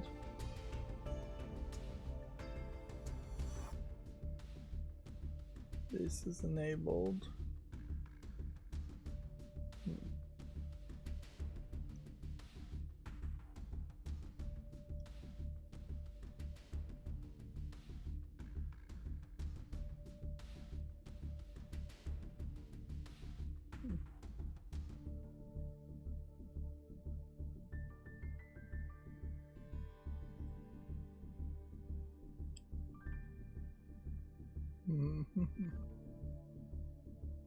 Yeah, I moved things around while I was working on the banners, and I think I screwed it up. Which is not super surprising. Okay. So, this is my effort here, and it still probably needs some effort to replace the bottom text scroll, which will turn that off too, and fix that black line, although there's still a line kind of happening at the top, but whatever, I'll live with that. So yeah, previously at the top I had it taking up 2 lines and covering up the news ticker. Now I've brought it down to 1 line. That should kick in automatically. Weirdly, I think I am going to have to just try and space it more by adding more spaces to the text, just so it comes down to a smaller font. Asterisk news asterisk probably doesn't make sense as much as I could just say news dash video games chronicle dash the website. But yeah, we'll see if that works going forward now automatically. Let's see. Video Games Chronicle news stories, though. Some of these may be fairly old. I'm not sure that too much is really going to happen over this weekend. I feel like the Tokyo Game Show is happening next week, and this may have just been a lazy weekend after Labor Day weekend, the weekend before. But yeah, Mortal Kombat's Jean-Claude Van Damme trailer has been released if you want to check that out. Let's see, Good Old Games Autumn Sales added its final free game, being Requiem Avenging Angel. Which, okay. Footage of the Last of Us experience at Universal Studios Halloween Horror Nights is available if you want to watch that, I guess. Might be interesting.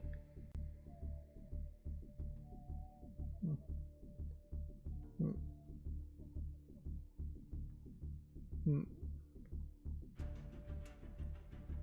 me turn down the audio since I can hear it. You shouldn't be able to hear any of this. I'm not sure my blur is actually enabled here. See, to me this looks just like the same problems with any Universal Studios. It's just a lot of people standing in line for probably a fairly small event of Joel and Ellie, actors playing Joel and Ellie. Fairly fat looking Joel, actually.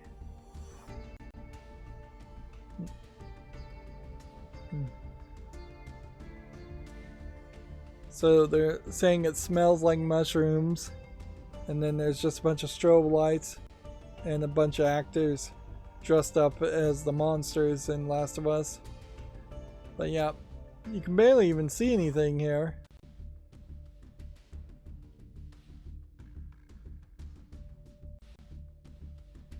Yeah. So yeah, not much to show there. Inherently, if they were going to film something like that, you've got to have like probably night vision cameras, or you've got a light for night. Basically shoot day for night, and that doesn't ever work either. But yeah, the strobing light effects would have been a major problem as far as filming that properly, and just the darkness would have been a problem filming it properly. And yeah, it definitely isn't not that interesting of an experience to me. Some people like that kind of Halloween Horror Nights element. And I guess if you're in Orlando and you're an adult, it's better than going to any other Halloween party, I imagine. But yeah, I'm not particularly impressed by what I saw skipping around there. Apparently, Roblox is coming to PlayStation next month. The popular game platform is also getting a major update on Xbox. So Roblox has been on Xbox for a long time, I guess. It's crazy just the variety of different skins you can have in Roblox. No visual consistency in the styles. Like these look like Lego people. Yeah. We talked about the creative chief leaving, Donald Mustard. Gotham Knights coming to Switch. Horizon Forbidden West Complete Edition has been spotted on the ratings board. This could be the base game and the Burning Shores DLC. Notably, Video Games Chronicle here is pointing out a screenshot that this is just the last screenshot they used, where in the Burning Shores DLC, in the last seconds, they have Aloy, who has shown no indication whatsoever up until that point of being gay, have a lesbian kiss with the character. With this character, and you can see this character is covered in a lot of, I think, brightly colored pastels that might be pro LGBTQIA plus colors, and they definitely were pushing heavy pro LGBTQIA plus on Twitter with the Horizon series, just really shoving it down people's throats for no real success and no real reason. Like, it's one thing to state your sentiment, it's another to ruin your art by throwing in a sentiment that does not cohesively make sense to the story you've been telling up until that point. Like, if they wanted to make Aloy realize she was a lesbian, which is fair enough, lots of people go through that. They realize they're gay. Over time, they find one person they actually care about. They develop relationships. At first, they feel like it's just a friendship. Then it feels like this is a best friendship, a deep friendship, even a like codependent partnership of sorts. And then you eventually realize that it's a romance element to it too. That's fine, but that's not what happened as far as I understood it in this DLC. And I feel like there's a bigger problem in the story when they threw in that element, in that Aloy was supposed to be like the descendant of somebody important, so she needs to probably have a child for any sequels to happen, and it's going to be hard to have a child if you're not sleeping with men. Of course, they could work on that, certainly, and there could be in this future society a case where you take on a wife and you take on a husband equally, and then that solves that problem. I seriously doubt, though, regardless of that controversy and the couple other controversies, the ugly face scans of making Aloy look fatter and uglier, which honestly I feel like a lot of that actually comes down to just the way they're doing the face scan technology, and they're using cameras and shadows. I think when you do a bone structure scan poorly, or you light it poorly, you do end up having like more shadows on the scan, which ends up with uglier faces. But yeah, despite all the controversies around Horizon Forbidden West, it just didn't capture people's attention. Even the mainstream video game journalists who are extremely progressive and left-leaning, didn't talk about it that much. And the game, as a sequel to the first Horizon, didn't innovate really very well, from what I heard. It is a shame, I have to point out, though, that I say, from what I've heard, a lot more than I really should. I should have played these games myself, but also I didn't waste money on games like Horizon when it seemingly is just going to sputter off into nothingness. I seriously doubt we'll see another Horizon game. Not until we see maybe a PlayStation 6, and I really question how many new games we're even going to see for the PlayStation 5. Apparently, the Stalker 2 developer GSC Game World offices were damaged by a fire. The subquote here is, "We've dealt with worse." This is saying repairs could cost as much as $70,000. I believe Stalker's offices at the moment are not in Ukraine.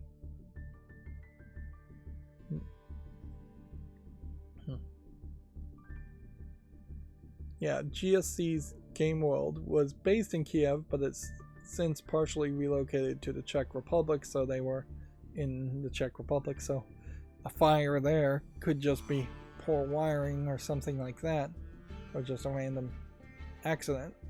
I was watching a YouTube video talking about like Stalker and the other one, Metro series, and I think I've finally figured out that between the Metro series and the Stalker series, I probably want to play the Metro series because a lot of game developers left the Stalker company because they didn't like their boss, basically, and formed their own company and effectively just ripped off the idea of Stalker and made the Metro series. Although it seems like the Metro series is a very linear, non-branching path game, where the Stalker series is more of an open world game, both in a nuclear fallout environment, but there's plenty of room for that. Certainly we could have 2 or 3 more series based in post-nuclear environments and post-apocalyptic environments in general. So it barely even deserves to be mentioned as news.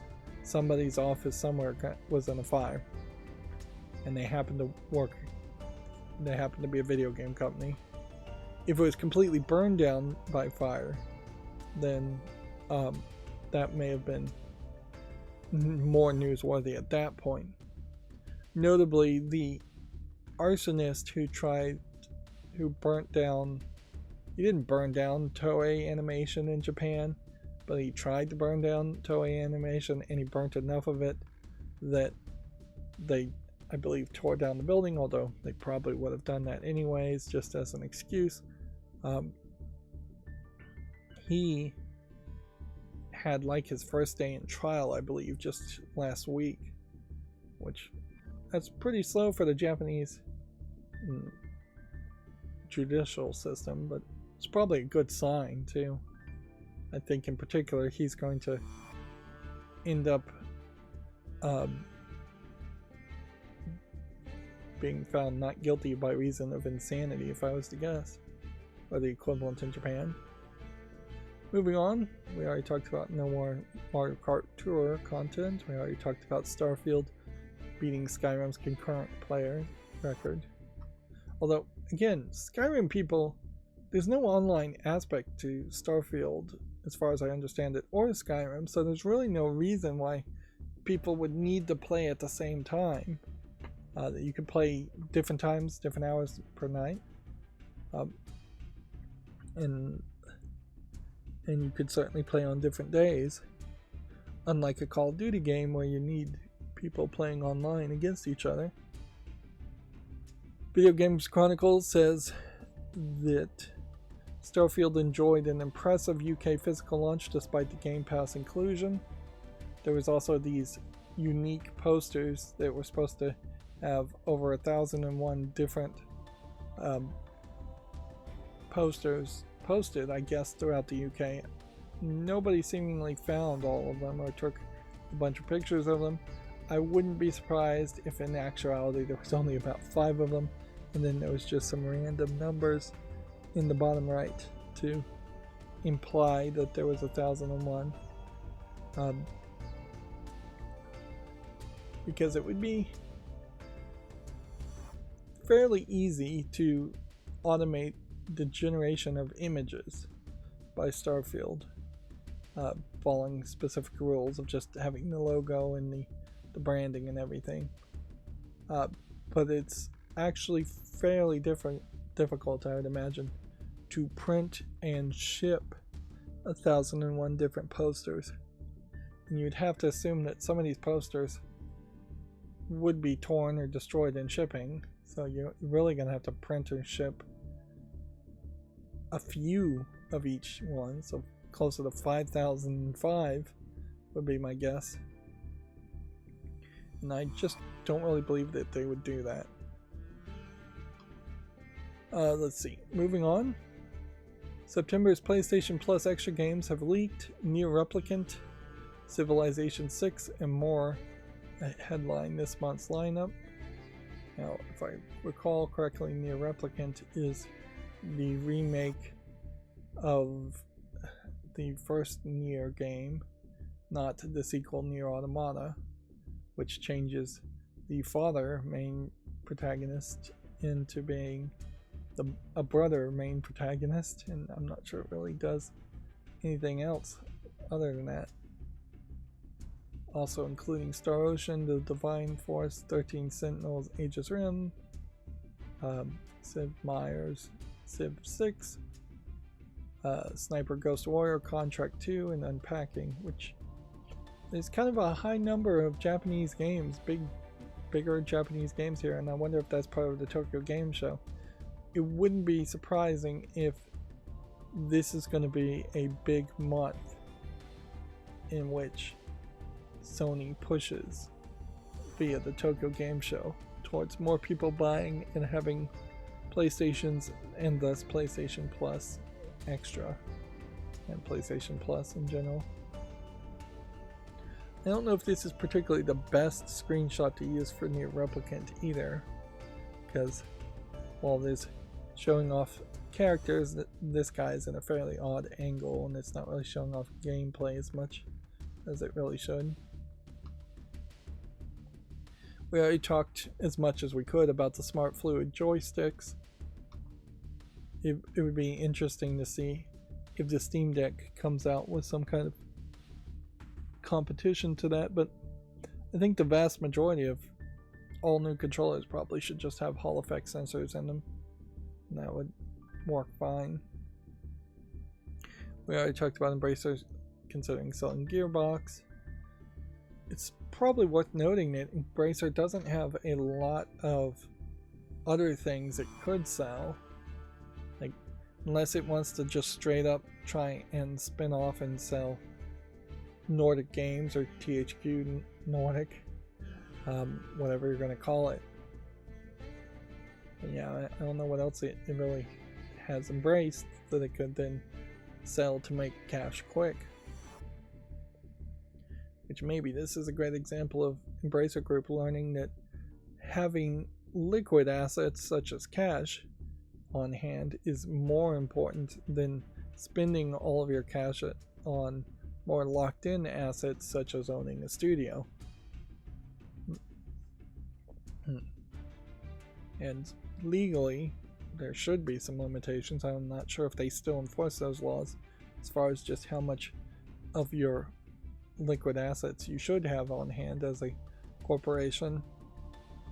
But it does seem like most corporations are on shopping sprees, spending as much of their cash as possible, either buying new assets or buying stock buybacks, which stock buybacks in general are kind of a scam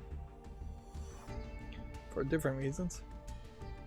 Let's see, moving on, some PlayStation 5 bundles have been reduced by $50 until the end of September. Let's see. We already talked about Charles Martinet being basically demoted to attending events and fan meetings, which he was already doing. EA saying these are all old news things.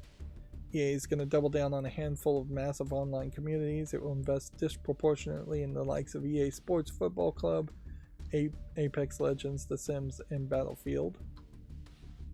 See, next Epic Games store is going to be 911 Operator, which, you know, releasing that so close to September 11th. It's actually coming out September 14th through the 21st, but yeah, that feels like you knew what you were doing there, and maybe that's a little slimy.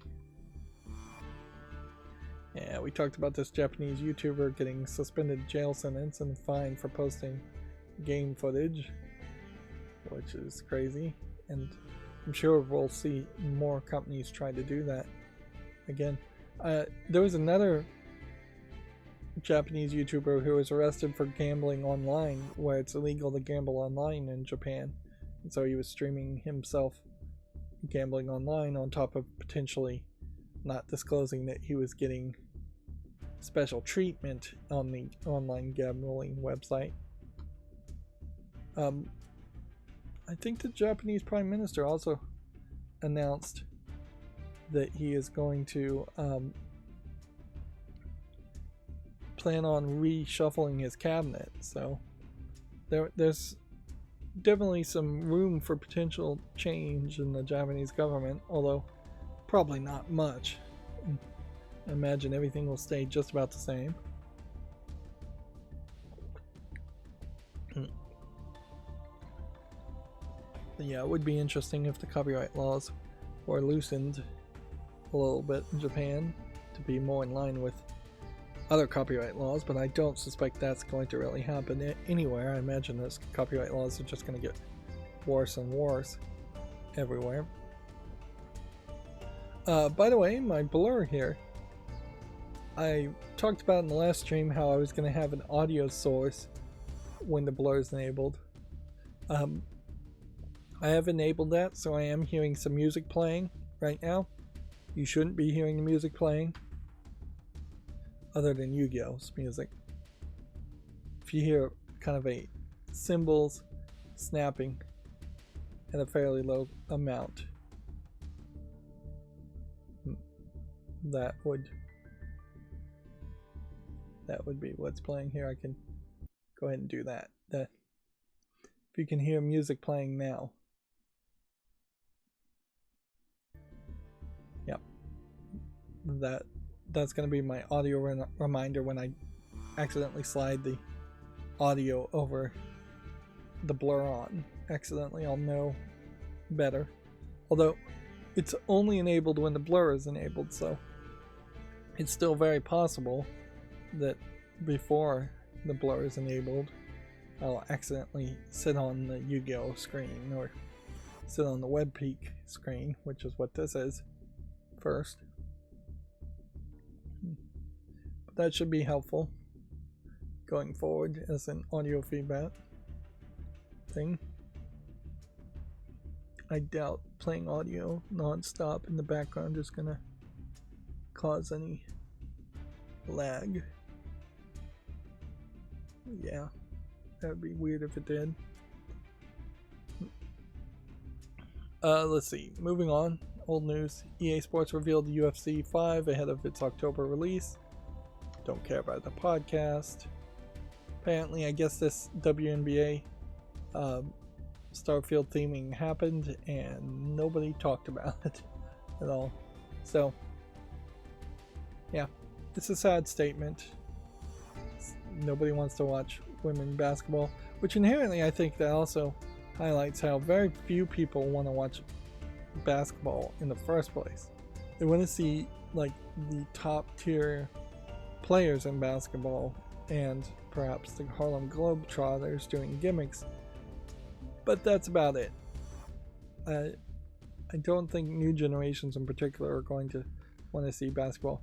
What could you do to get women basketball better? You need more dunking by far, which probably means they need to change the game completely, not just lower the rims to slam dunking. There needs to be a level of aggression and a level of interaction there that is beyond what an average female sports player would want to do, which is kind of where the lingerie football XFL nonsense also came from too, is that you need to sell on the assets that women have and put them in skimpier clothing in basketball, which I'm sure they don't want to really do, and it's unfair. So if you can't do that like they do in volleyball, then lower the baskets, change the ball's size, make the ball smaller, lower the baskets, and maybe change just how the game kind of feels overall. Like, if all of a sudden women basketball was played completely different and was interesting just because it was different, that might work well for them. On the other hand, they could just integrate. Integration would be the easier solution here. NBA says you must have three females on the field, on the court at all times, to balance out the men. That would probably work fairly well too, if all of a sudden it was co-ed basketball and the likes of the Michael Jordans would have to deal with not running into and knocking over the female players, or otherwise he'd get booed, which might lower the level of aggression in regular NBA anyways. That probably worked for NFL too. If all of a sudden half of your team is female, then you can use that as an excuse to say, hey, let's attack CTE and brain injuries and the violence and the aggression of the hits in football. Anyways, I feel like I'm rambling here though, so let's move on. We talked about Gargoyles Remastered getting the release date. When is it actually coming out? October 19th. Then first footage of the Jean-Claude Van Damme Johnny Cage skin was shown. And then Xbox is going to reveal new Game Pass titles at the Tokyo Game Show, which is September 21st, so 10 days from now. Starfield appears to have the biggest Xbox Game Studio launch day yet. And then the Scottish game sales discounts, I think this is probably over now. Still didn't ever really figure out how the benefits were going to Glasgow Children's Hospital, because it basically would have had to mean that Steam was paying the difference of the discount as a donation, which maybe that's what they were doing. They didn't really explain it well, which these kinds of charity events should explain things better. And Xbox boss Phil Spencer addressing potential Elder Scrolls 6 exclusivity by basically saying nothing. It's a little weird that the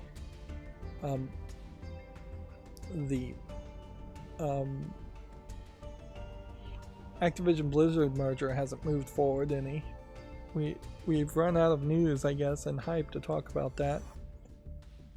And then apparently a Nintendo Direct may be coming for a return of a classic Nintendo series. They're speculating it might be F-Zero. Then Payday 3 playable characters and DLC roadmap was revealed. And then EA confirms that will be no 2024 LA event. A complete reinvention reportedly planned for 2025. I didn't get that. I didn't realize that that was part of their plans here, is that they're basically also canceling 2024 and saying that they're going to reinvent themselves in 2025. Which, yeah. At a certain level, E3 could just be a website. It could just be the website where all directs are streamed and posted. It could be a forum. It could be much like Giant Bomb's forum, where there's just a lot of games being talked about and a lot of information about video games, and then a big front page to advertise new announcements. You would reach a lot more people globally with a website than you would with a local event.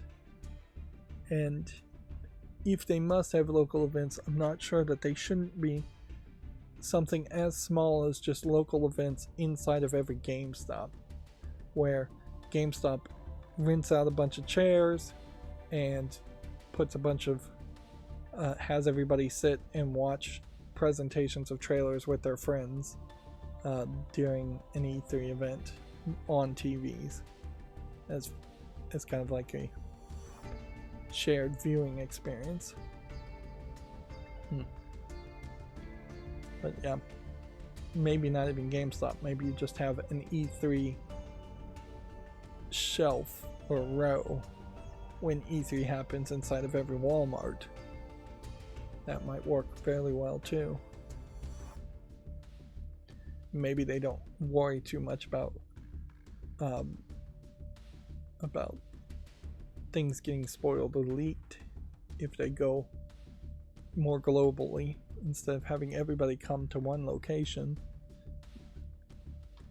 I could also see E3 straight up being a location where it happens at like amusement parks around the world. One special night at Universal Studios or something like that. Okay, well then that brings us to the Gamatsu thing, and see, noticeably the stretching and skewing of text based on what it says is going to be different. And I wish it's either I stretch and skew the text to take up most of the screen, or I rephrase it all so it's all about the same size, or I have a whole bunch of white space on the left and right of the banner, which I'm not sure which one I really want to go for there. But now we're going through the Gamatsu things. Talked about that. A co-op puzzle adventure platformer called Pop-Up Com has been announced for the PS4 and PC. Let's see what this looks like on Steam. Let's see. Color switching match 3 game. Well, it is colorful, I can say that much, but I'm not sure it really catches my attention much, particularly since it's online co-op exclusively. Let's see, we talked about Donald Mustard stepping down. Quote, yes, I'm excited to spend time with my wife and family. So, you haven't been excited in the past, or you haven't been spending time in the past? Roblox is coming to the Quest in September, and the PS5 and PS4 in October. Ghost Runner sales have topped 2.5 million. A sequel is due out in October 26th. I think I'd have to check here just to see what Ghost Runner even is. Single player, fast-paced, violent combat. It's rated very positively, but coming out in 2020, it's really hitting a point where I'm starting to forget games, entire generations of games now, 3-4 years worth of games I didn't get around to playing. Witch on the Holy Night is coming to PC on December 14th worldwide. It's currently available for the PS4 and Switch. This is obviously a visual novel from Aniplex. Which, there's no real talk here as far as what the actual story is. A tale told with vivid colors and rich sound in a classic Type Moon visual novel, which arguably means that there's very little story here. Yeah, I feel like this is being translated very simplistically from Japanese.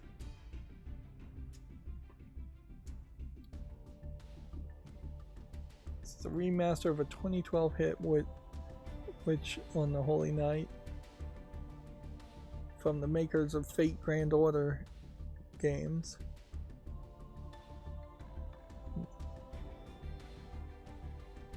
Fully voiced characters in Japanese, I'd assume. Okay. So this definitely feels like it's if you know, you know type situation with this visual novel. This reminds me, this character somewhat looks like the character Lane from Serial Experiments Lane, and they had announced that they were going to do something for, I think it's like the 30th year anniversary for Serial Experiments Lane. What they did is they came out with something like ChatGPT, but its own instance where you're typing and talking to Lane, and then it's learning and growing. So it's a play with this artificial intelligence, which that's very much in line with the themes of the internet becoming unrecognizable and crazy and just super complicated. But it is also a very pathetic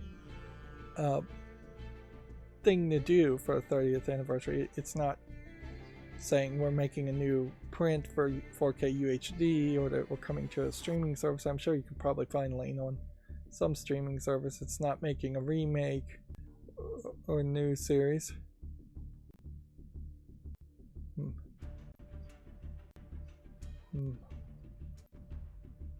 Yep. I'm still having a major problem when watching these videos, in that the auto mute on these, like I'll click mute and then I'll jump and then it will change the audio back up. Well, actually that time it's not changing the audio back up. Yeah, and all I'm hearing is just a lot of talk here.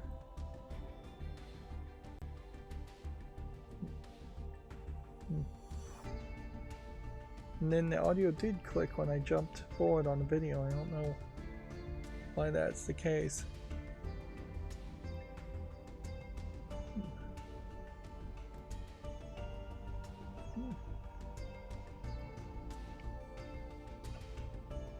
Neither one of these trailers though are doing any good to tell me what the actual story is here, as far as Witch on the Holy Night.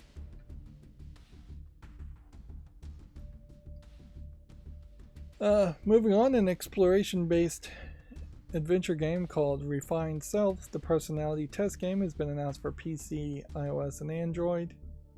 There was a mobile game I played that was somewhat like that idea. Steam page link doesn't seem to work. It was heavily encouraging you to like read psychological books and things like that, and you're dealing with like the ego and the id and all that.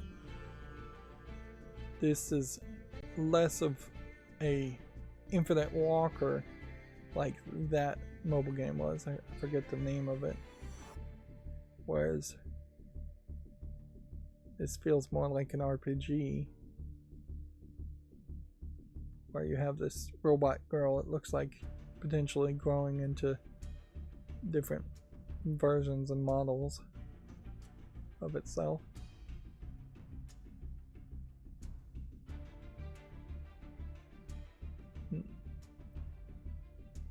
But yeah.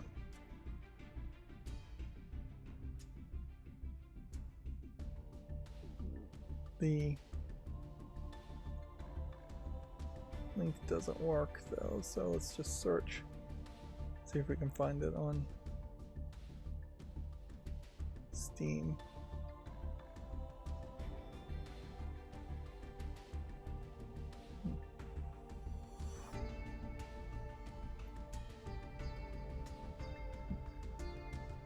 Way down there on the response.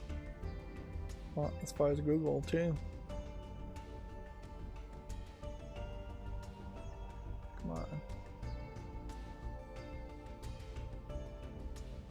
So yeah, that took a lot of extra clicking to just get to the Steam page.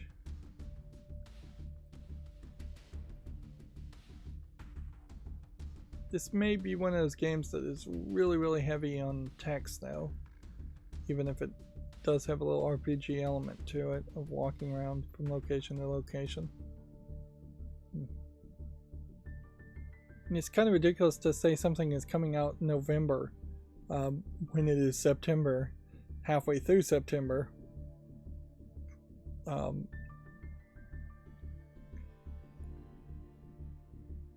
yeah.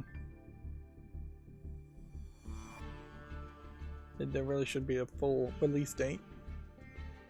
Moving on, Maid Cafe adventure game Maid Cafe at Electric Street is going to be published by Playism. It's set in the otaku haven of Nipponbashi, Osaka, which I believe that is a made-up city in Osaka. Otaku means obsessive fan in Japanese, and in the West it mostly means obsessive anime fan, or a similar type of fan of anime associated fandoms. Let's see. So yeah, it'll be interesting, I guess, to see what art style is in this game and what's really going for. So they're saying it's a pixel graphics dating sim game. Yeah. I'm not sure I'm really seeing a lot of interesting elements here, but we'll see what other people respond to on that. It looks like there's only 4 girls you can date in total anyways. The Japanese being part of the British Empire, or heavily, no, I don't think they actually were part of the British Empire, but they were heavily influenced and tried to modernize to what would have been the modern Western world, which would have been the British Empire, led to the idea of maids being dressed in these kind of British maid outfits that for the most part don't exist in the UK or anywhere anymore other than Japan, and really it has become much more of a fetish uniform outfit that maids at maid cafes would wear, but that's pretty much the only place. Even the actual maids in Japan don't really dress up like maids there.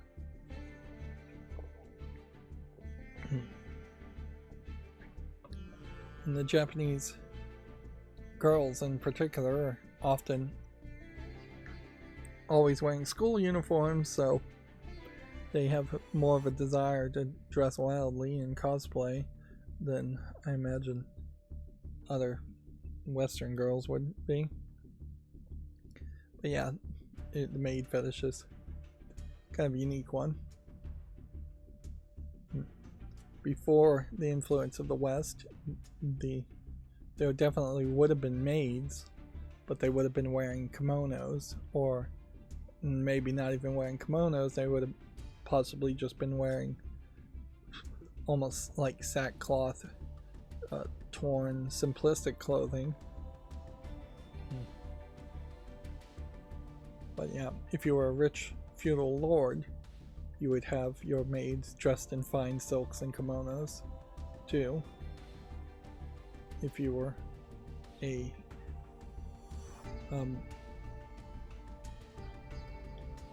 middle class person with just one maid, you'd probably not have them as nicely dressed. Moving on. Need to move faster. The game IB is coming to the PlayStation 4 and PlayStation 5 on March 14th of 2024. Pretty sure this is already on Steam. Yeah, came out in 2022 on Steam and is on my wish list, even though it is very RPG Maker looking. It's overwhelmingly positive with a massive 2,601 reviews. So I cannot ignore that level of popularity. A retro style action RPG called Journey Record has been announced for PC. Let's see what this looks like. Well, this doesn't really look amazing, but I'll make a YouTube short on it anyways. Because the power went out on Friday, I didn't catch up on YouTube Shorts, and I do need to basically every Friday have videos made and then scheduled to go out. I have like 4 tabs, so basically all of last week of YouTube Shorts that need to be made. A roguelike detection game called Invitation from the Detective Grim Reaper has been announced for PC. Solve randomly generated murder cases, find the culprit and execute them. Interesting idea. Randomly generated cases are always intriguing, but it often just boils down to something like Clue. Visually, this is not that interesting, though. And so I'm gonna make an executive decision here and not make a YouTube short on it. Which, arguably, maybe I should do the same for this too. Yeah. We'll make the others.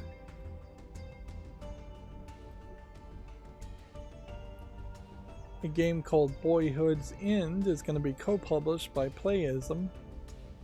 It's coming out for PC via Steam this fall.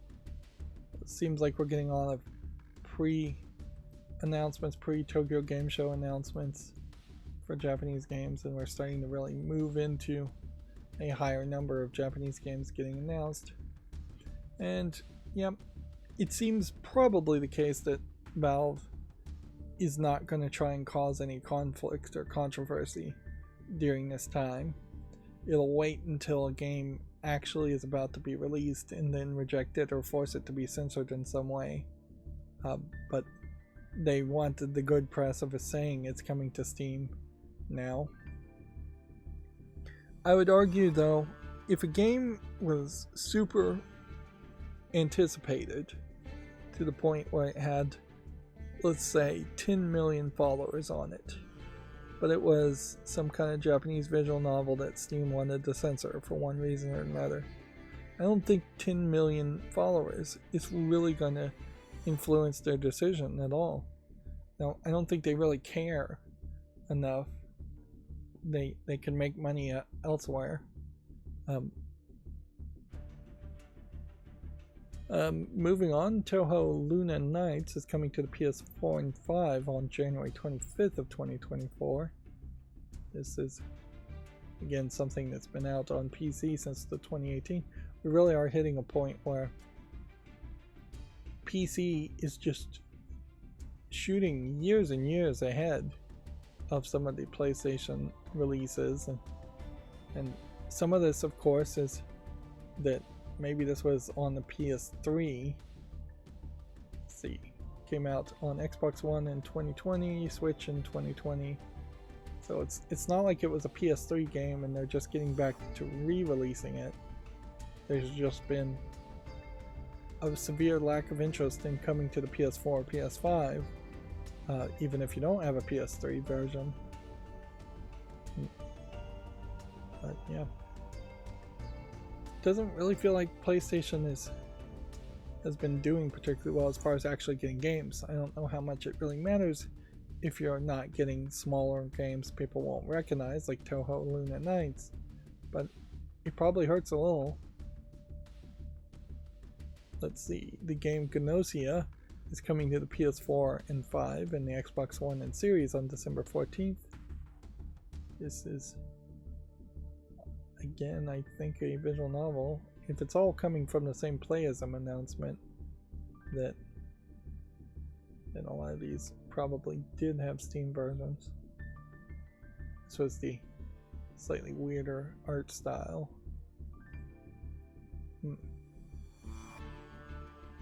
Now, what's funny about this is this feels like a game that should be on my wish list, but weirdly it's not.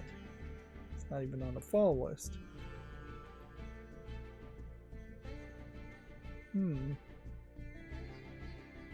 So I want to check here and see if there was any significant portion of time in which it was negative. So once again, it feels like a situation where I've somehow overlooked this game.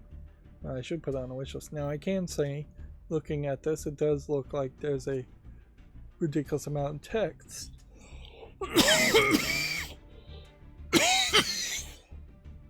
Excuse me. So maybe that was the thing there, is that I was just not particularly interested in it based on the text, but yeah, I should have had it on the fall list, in the wish list. Moving on, a Otomate Party 2023 announcements roundup have Matsurika no Ki, Misutoni no Kibou, Trouble Magi.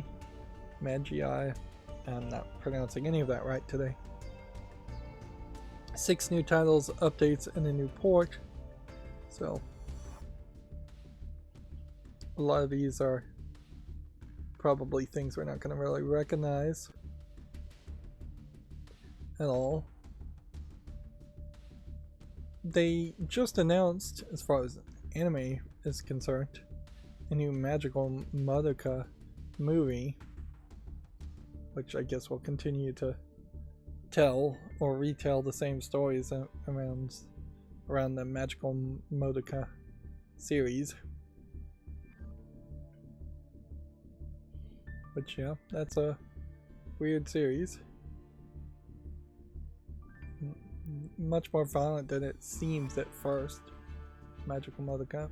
But I also feel like there was a movie version of the first Magical Madoka, and then there's a TV version, and I'm not sure that there's a significant difference between the two. And then there's sequel movies and TV series. Definitely go in different directions.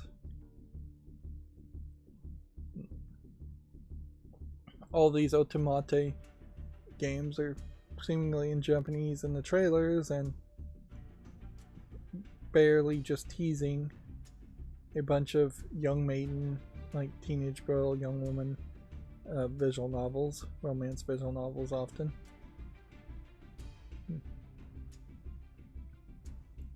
Yeah. I'm not even going to bother to click on the remainder of these. Updates of something called Top Stars League. That looks like a baseball game.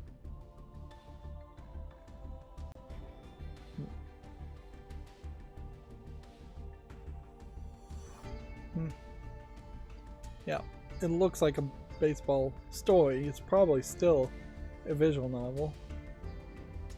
Then Duke Rock, I assume, is some kind of rock band visual novel.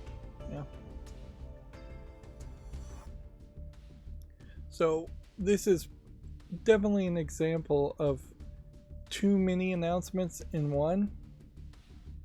Yes, these are all visual novels, but to come out and say you have 6 new titles plus updating the 2 titles and 1 new port is too much all at once. They should focus on maybe 3 or 4 announcements.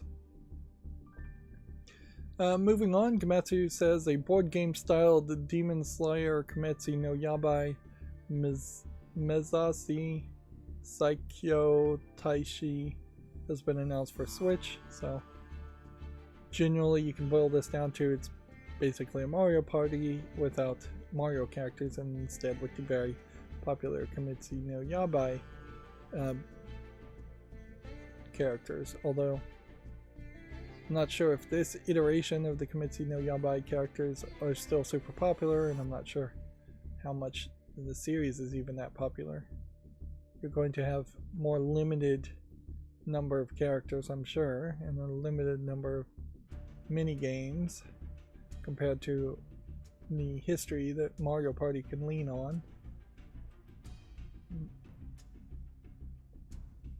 There was an article about a month ago, maybe 2 or 3 months ago, where they were saying that doing collaborations and working with Nintendo in general was getting more and more difficult. I wouldn't be surprised if this is a case where Aniplex wanted to collaborate and work with Nintendo and Nintendo said no, more than this was a case that Aniplex wanted just to straight up rip off Mario Party and make their own game, which, in all fairness, a board game style game with a bunch of mini games is not that unique and probably not copyrightable in the first place.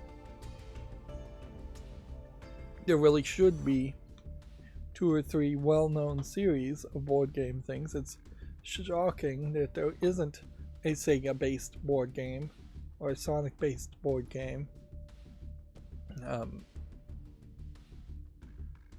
Moving on. This week's Japanese game releases include Super Bomberman R2, Baiten Kaitos 1+2, 1 and 2 HD Remastered. Do we have anything else of note? The Crew Motorfest, Dead Cells Return to Castlevania, One Piece Pirate Warriors 4 Deluxe Edition. I heard somebody talking about One Piece and just how slow the anime is and how they really can't recommend anybody to watch One Piece, which inherently I think does imply that if you are going to try to get into One Piece, there's probably hundreds if not thousands of issues of the book in the manga you should skip, and probably hundreds if not thousands of episodes of the anime that should be skipped. And the live action Netflix series may do a decent job of trying to recap it, but I doubt the live action Netflix series is going to keep going and make 3 or 4 movies to tell the entirety of the story up until now, which I think they're still writing new stories for One Piece. Moving on. Gmode Archives Plus, Megami Ibun Roku Persona Iku no To Hin for Switch launches September 14th in Japan. This is one of the spin-off Persona games, very old, would have been on, I think, in actual consoles, called Gmodes. It's going to come to Steam at some point, but it's also such an old game, I don't know if there's really any relevance to play even the older Persona games, let alone spin-offs of the older Persona games. A game called Ginka for PC launches October 26th. A Switch version has not been dated. This is Yet another visual novel. Inherently, I think this is also some of the perception that the Tokyo Game Show needs to strive to break away from. Visual novels seem to still be very popular, or at least easy enough that Japanese developers make a bunch of them, but the Tokyo Game Show should not be 100% announcement of visual novel after visual novel after visual novel. We need more action, we need more hype, we need something that appeals to the West a lot better, something that stands out visually a lot more. Gematsu has the same article that Embracer Group is weighing the potential sale of Gearbox Entertainment, according to Reuters. Third parties reportedly interested in the purchase. Now, what would be really crazy is if all of a sudden this is just the Saudi Arabian investment company again buying out Gearbox. That would be fairly crazy. But it might, I mean, that would make a lot of sense that the Saudi Arabian Public Interest Fund couldn't afford to buy all of Embracer Group or buy a significant share or do a deal with Embracer Group for the full amount, but maybe they could just get Gearbox for a cheaper price. That'd be interesting, certainly. We'll just have to wait and see what happens. A game called Bang On Balls Chronicles launches October 5th for the PS4, Xbox One, Switch, and PC, and then later for the PS5 and Xbox Series. Which, somewhat provocative name for what looks like one of these games where it's just ball creatures fighting each other. But whatever. It looks like it's finally going to come out of early access since 2021. So I'll make a YouTube short on that. Even though I don't think these kinds of games should be relevant. They obviously are relevant. Although 2,355 may be a smaller number than I was thinking it was. But to me, even getting 30 reviews on Steam is a pretty good success. To get thousands is major success in my book. A game called Savant Accent Remix has been delayed for PC to September 29th. Let's see if it's already on the fall list. Yes, it is. So we don't need to make a new YouTube short on it. It's a side-scrolling shooter from the looks of it. And then SpongeBob SquarePants The Cosmic Shake is coming to the PS5 and Xbox Series on October 6th alongside a free update. I would assume it's already on Steam, but maybe not. See, I think this is the newest SpongeBob games published by THQ Nordic, developed by Purple Lamp. What else has Purple Lamp made? Battle for Bikini Bottom, The Guild 3, and that's it. So yeah, if Embracer Group was going to try and sell Purple Lamp, for instance, they probably wouldn't make enough money. Okay, and then that's going to bring us to GameDeveloper.com news, which there's never really a lot of that. Day of the Devs has opened submissions for a new showcase at the Game Awards. I'm still surprised they're still doing the Day of the Devs. Quantic Dream CEO says new publishing label wants games, not franchises. Spotlight by Quantum Dreams.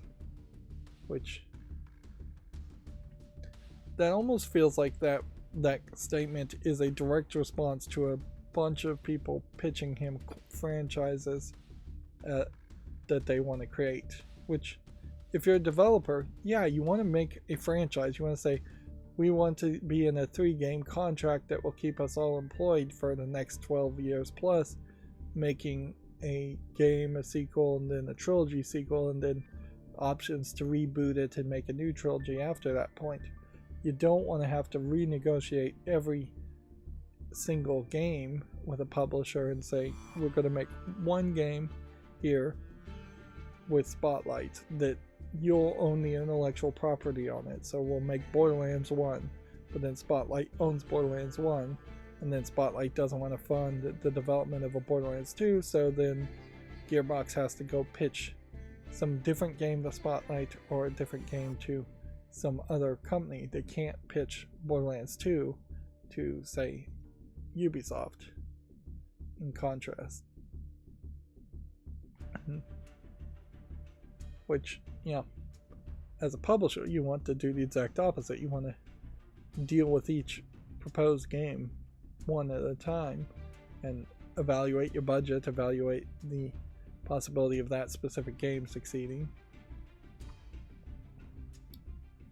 We talked about the Only Up developer removing his game from Steam for his peace of mind. I think peace of mind might be code here for his legal safety for what almost certainly was stolen 3D assets in the game. Also, in general, Only Up is a concept that has been ripped off very, very easily multiple of times since it's come out, and I don't think Only Up is particularly that much better than any of the ripoffs, which that's not helpful, certainly, to establish yourself. I can only speculate as far as the intellectual property aspect, but I can speak to my own perception as to the quality of the gameplay concept and mechanics, and just the quality of the way it looks. I don't know how you really make a game where you're constantly going up and jumping and make that particularly fun, because you're inherently trying to make a game where you can fall and reset, and that's not going to be fun to me ever. I can fall a little bit and then be reset to a checkpoint, that's fine, but I don't want to fall and lose hours and hours of progress, which Twitch streamers want to fall and lose hours of progress because that gets people hyped and excited. But real gamers, I don't think, want to lose their progress that much.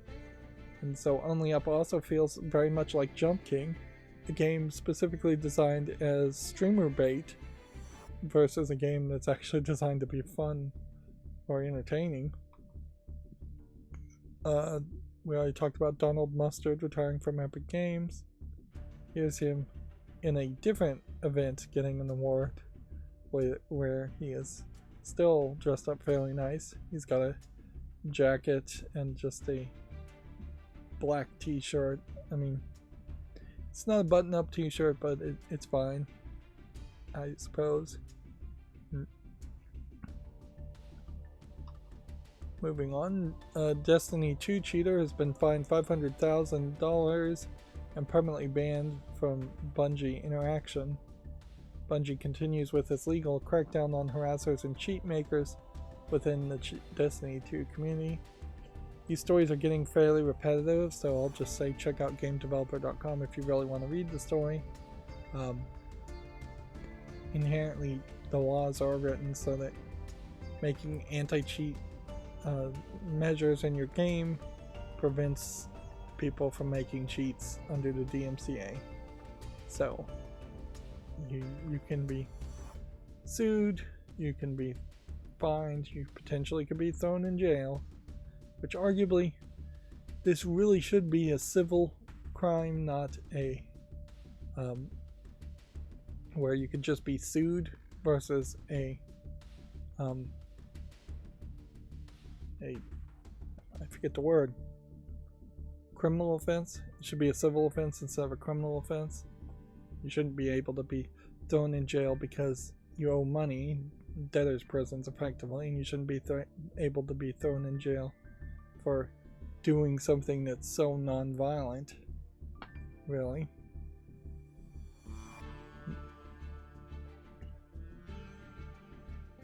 Moving on, there's a report that Embracer has laid off the Impact staff at MX vs. ATV developer Rainbow Studios. The update here says the Embracer refused to comment on the status of Rainbow Studios, but said its restructuring program is designed to deliver cost savings. Now, impact staff. I don't know what an impact staff really is. Is Impact the name of the company?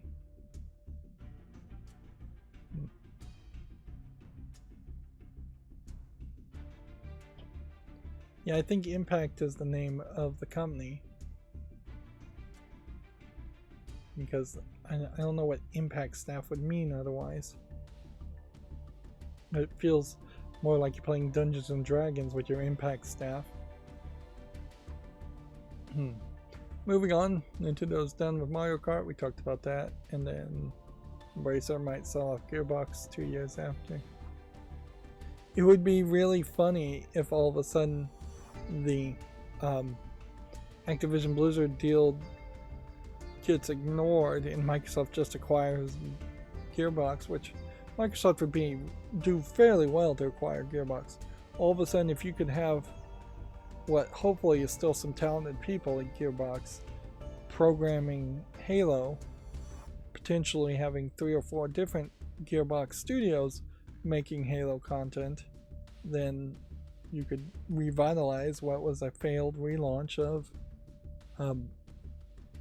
Halo. So then that's going to bring us to the fall list cleanup, which, when we get to the fall list cleanup and the new games on Steam, the banner text is fairly long, so it does make some sense to try and keep the font about the same for each by adding spaces on the left and right. OBS is good at doing a lot of things, but it's really bad at explaining how to do a lot of things, and I would say its text rendering scenes, items, are sources, I guess is what they're called, not particularly great at figuring out how to size text correctly. It is a weird experience where you have to go into it, you have to change the font size, you have to change the outline size, and then maybe add spaces to the edge of the fonts of the text in the properties of the text scene. Then you have to go to the overall filter of the transform settings of it to then readjust things, and when you change the transform settings, maybe that will change the text, and when you change the text settings, maybe that will change the transform settings. So I find myself, instead of really understanding what's going on, going in circles multiple times until it just looks right, which that screams that there isn't a full understanding on my part of how to do text on screen. Most people don't need to get too deep into the weeds with it, though. So this is going to be the auto blur. So every time I open a new page, it'll be blurred by default now, and that means I'll hear the audio, which means I need to work on making audio a little loud. So we had Kids on Site Hard Hat Edition on the fall list, which I could see little kids potentially being interested in a full motion video simulator and lets you take control of construction equipment, but obviously this is super simplistic and it only has one review, which looks like it's maybe a faithful recreation of the original console game that brings back memories. I remember this game as a kid. You can relive it on modern PCs. Screaming Villains has knocked it out of the park to bring back this classic digital pictures game. So this is some older, like, FMV game that really isn't that relevant, so it has to leave the fall list. Next we have something called Kickbeat, which is mostly positive. From the makers of Pinball FX2 and Castle Storm comes Kickbeat. This was a 24 game. A rhythm game of Kung Fu theme featuring 3D and high energy music.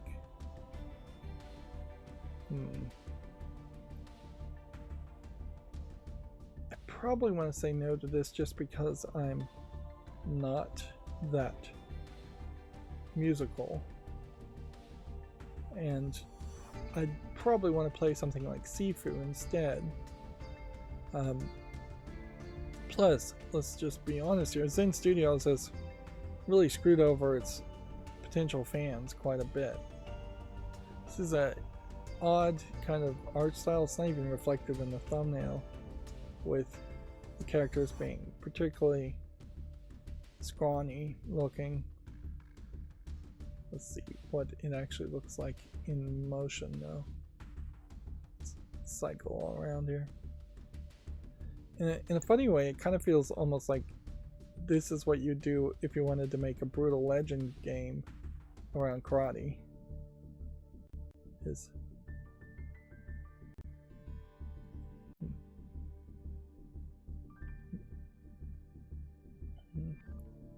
In it, Brutal Legend made this weird stage-based RPG game and was so much about heavy metal. This is a weird rhythm game that is about Kung Fu. So you stay in the middle and the characters are about to attack, which if anything this just highlights the idea that it doesn't matter if you're attacked by 100 people or 4 people, because only 4 can actually attack you at once. So if you just have an infinite amount of strength, you can just take on 4 people over and over again. Definitely feels like there's just a gender swap happening there between a male and female version.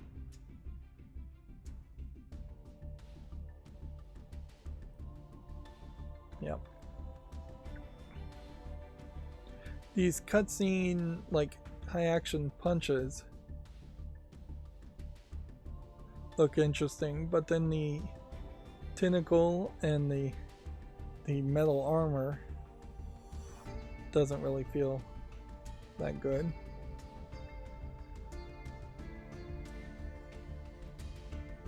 So yeah, like this doesn't make much sense. You have a different female outfit. This very possibly is just asset flipped though. Yeah, I'm not really seeing a lot of substance here though, so this can leave the fault list too. Now I would like to see a Kung Fu game of some sort, sure. Now, do I really need to put a nonogram game in the wish list? It's really not my style of game. Not enough that I would want to play kind of a no-name nonogram from a no-name company. This looks fine. It's rated very positively, but I would probably be chasing after this for like achievements or something. 280 nanograms, I'm just not very likely to want to play this. Now there's this Chimera Destroy All Monsters, Girls, and Story Elements. So maybe this is a spin-off of something else, and maybe that makes more sense. As far as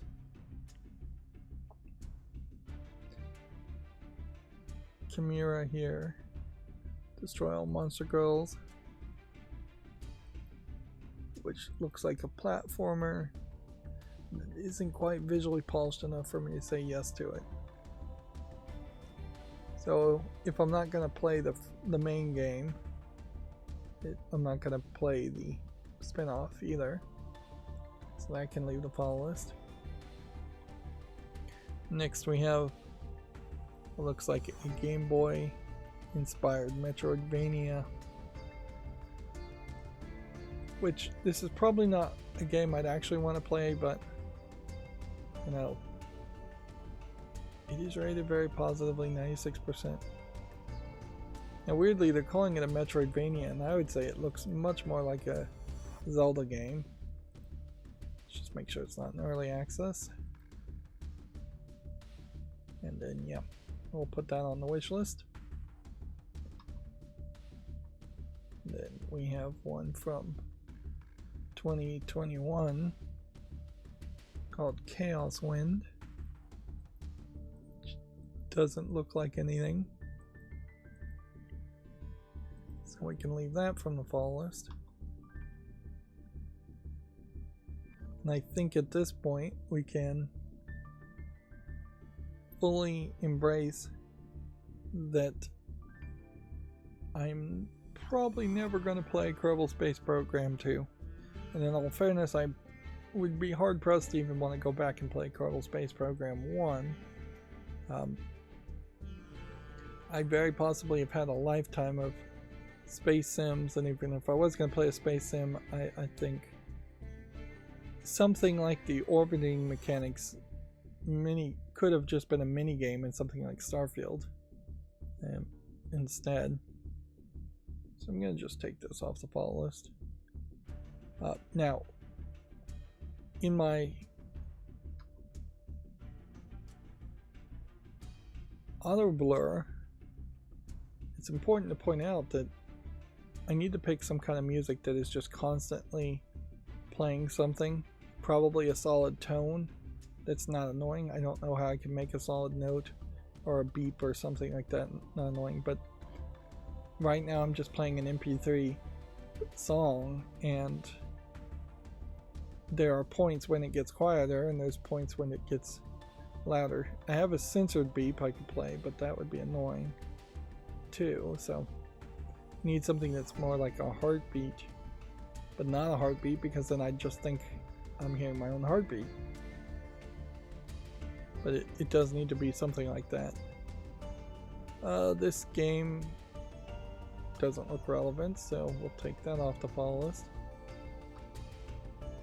A significant amount of the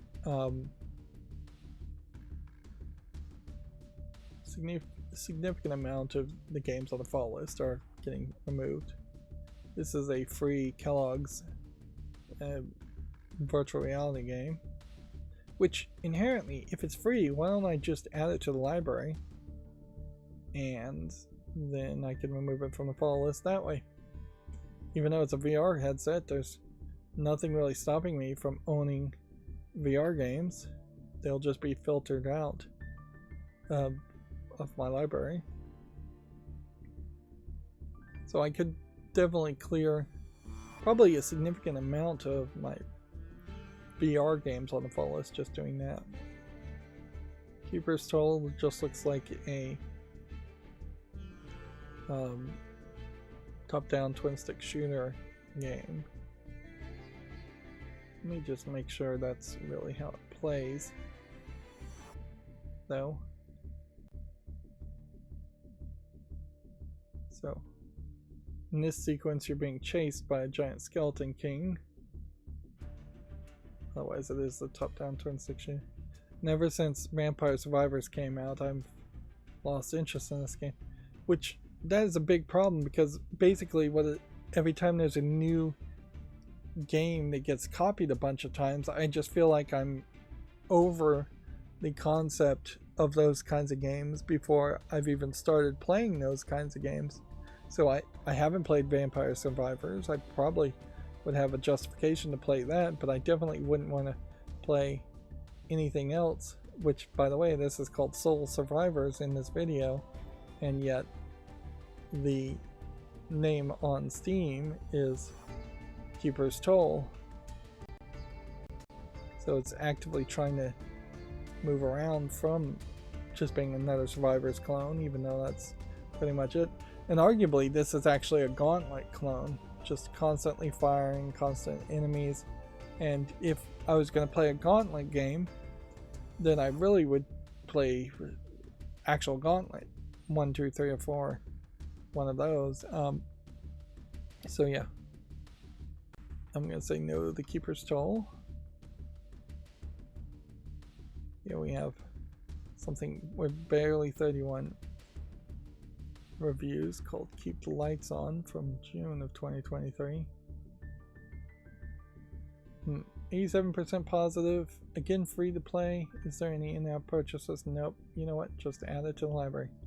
I need to go through my Steam list, my wish list, and my fall list, and I need to just add to library a bunch of free games. All the free games I can find. That would clean up both lists very well. And it would also add a bunch of games to my account without me having to actually spend any money. This seems like this is almost a chess-based strategy game, online PvP, but it's not very relevant, and it's from March. So I'll leave it on the fall list and give it some more time. And then we'll now look at all the new games on Steam. Good thing I decided to start quickly on the news and not drag it out, otherwise this would have been another 4-hour stream. This Outbreak Studio, story might be something. I think we can say no to Omni Fate. House Party R. Looks like it's a strategy game. I think I can dismiss this. Like, I don't think there's any history to this or any name behind it as far as a publisher and developer. And then right next to it we may just have a ton of Japanese looking games.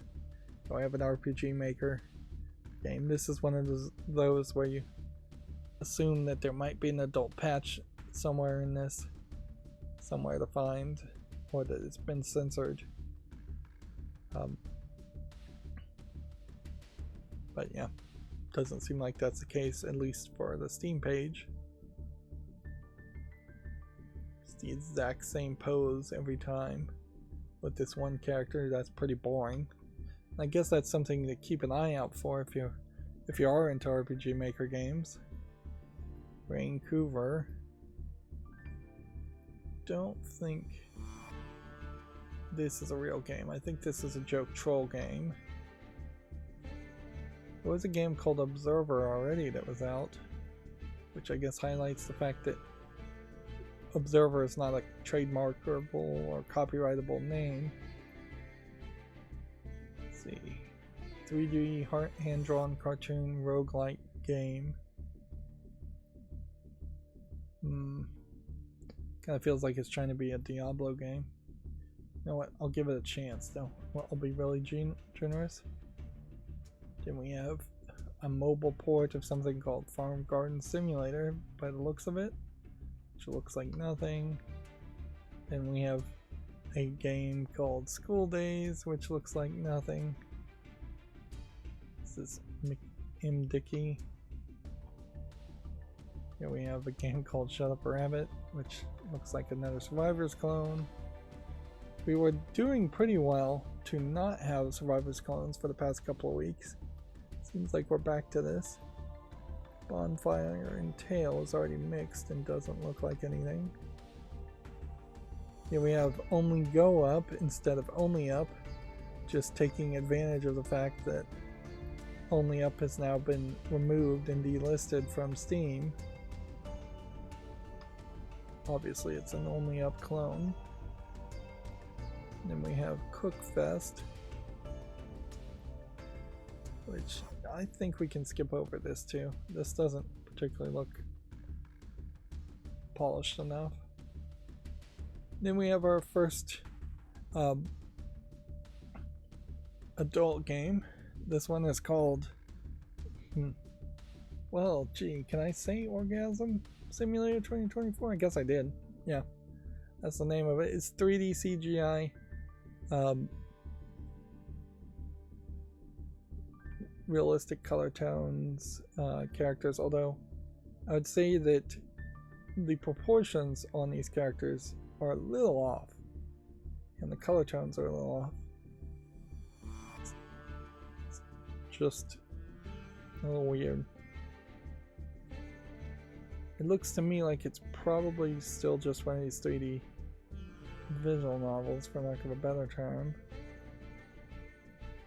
Seems like there's one lady and one guy, maybe 10 pictures, maybe more static pictures than I would think. I'm trying to see if there's any actual gameplay mechanic it shows or talks about. So many of these adult games don't even bother to mention it. It's $6.19. It's English, allegedly full audio, and seems like you can maybe explore the house and look around at the house you're in between seeing all the cutscenes, which is the entirety of the game, really. So, yep, nothing particularly impressive there. I suppose we should keep an eye out this week as Tokyo Game Show is lining up for next week to see if we see a lot of adult Japanese video games compared to the fairly large amount of non-adult Japanese RPG Maker games we've already seen today. Medieval Delivery here doesn't look like anything. We have something called Entangled Souls. Little chibi character. Looks like it's probably a horror game or trying to be a horror game. I'll put this on the fall list, but the visuals don't look good enough to really justify this. And inherently, I guess if I spend the extra time to look at the video in motion, that might give me a better idea of what the game is in the first place. Although maybe I don't need to really investigate the games that much as I may need to just wait and see if other people respond to it and review it, because that would save me the most amount of time. So this seems like it's a runner platformer game of some sort.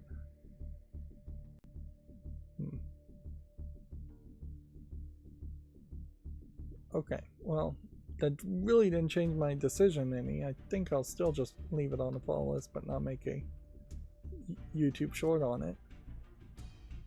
Incubus, a Ghost Hunter's Tale. Doesn't look quite that interesting.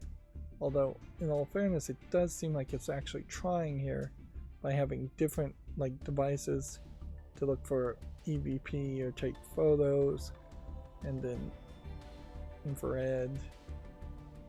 And then it also seems like it might be trying to integrate some full motion video in a different way.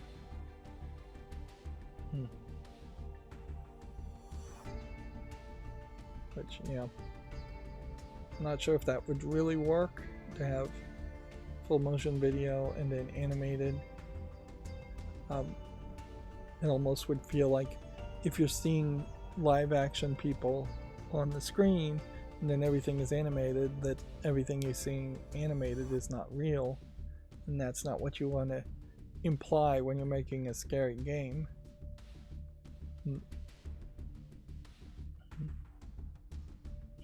This whole ghost hunting nonsense, though, really is just a bunch of people live action role playing and not wanting to admit it, or a bunch of crazy people. Take your pick. Those are my two ways in which I translate it and believe it. It's either people knowing that they're not going to find ghosts and ghosts aren't real, live action role playing, or it's people who are crazy and think ghosts are real.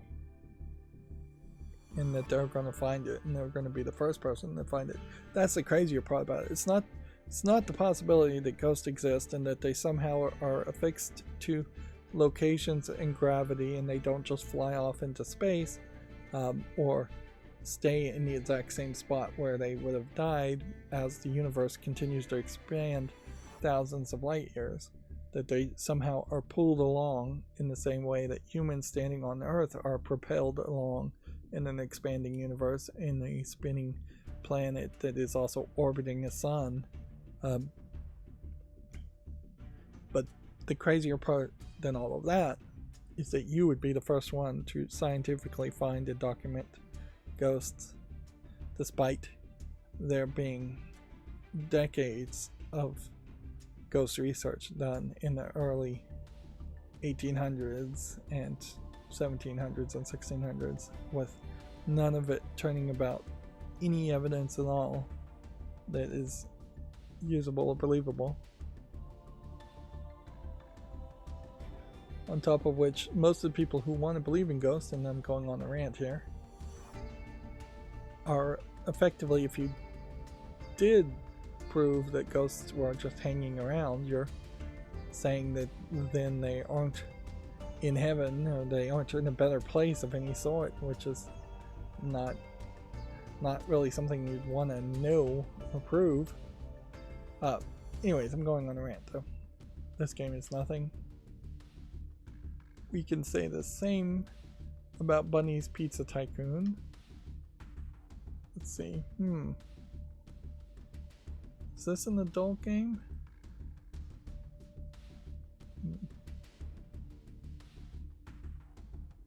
Love Quest VR is an educational simulating game. We want to assure potential players that the game does not contain any depictions of sexual acts, explicit sexual content, violence, or sensitive themes, or such as sexual assault, drug and alcohol abuse, or self-harm. Interesting. Our priority is to, let me just show us, our priority is to create a respectful and inclusive environment for players. So they have like sexual content mentioned in the mature content description, but it's actually the exact opposite of that. Seems like it is a dating sim VR is what it's selling itself as. For $20.99, it's actually fairly cheap, particularly when you're talking a VR game. But what is it really? It's probably just a dating sim in VR. Do you need to be in VR for this? No, not really. Do you need 4 women, or do you need more women? Maybe some men and others too. Yep. And this supports only English. This almost feels like this would be one of those Chinese games that's implying that there's adult content when there really isn't. And yeah. Seems like they've tilted the text so you're going to struggle to read it, but I guess in VR you just turn your head. This does look better than that other game that came out many years ago, where it was supposedly teaching people how to be a player, and really it was just a ridiculous joke.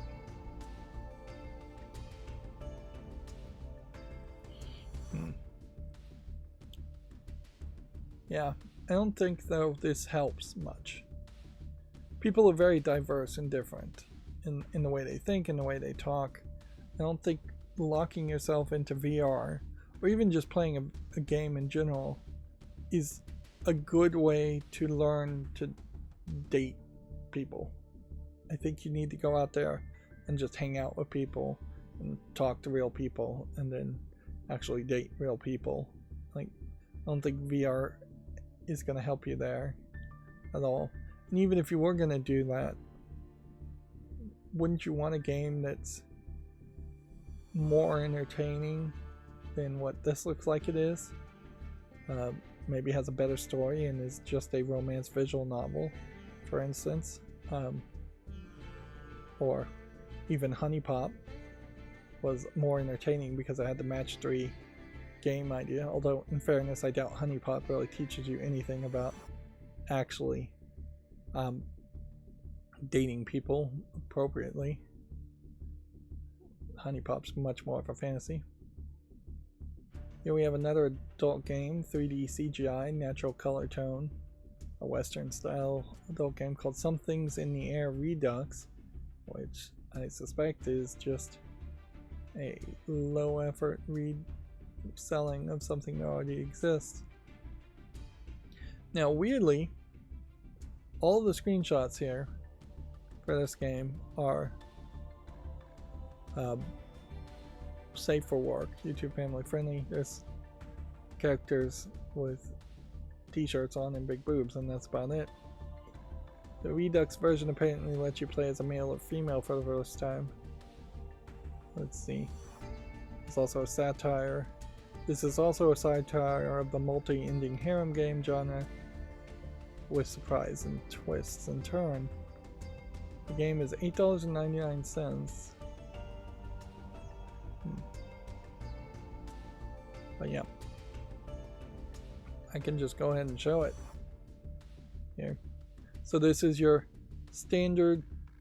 Actually, this might be slightly below what you usually see as far as a 3D CGI characters. They're basically just models bought out of either the Unity or Unreal Asset Store. They tend to have big boobs. Sometimes they might have some perky nipples. Usually they're fully naked. You have very generic low effort backgrounds and simplistic visual novel stories most of the time. And yeah, there tends to be a large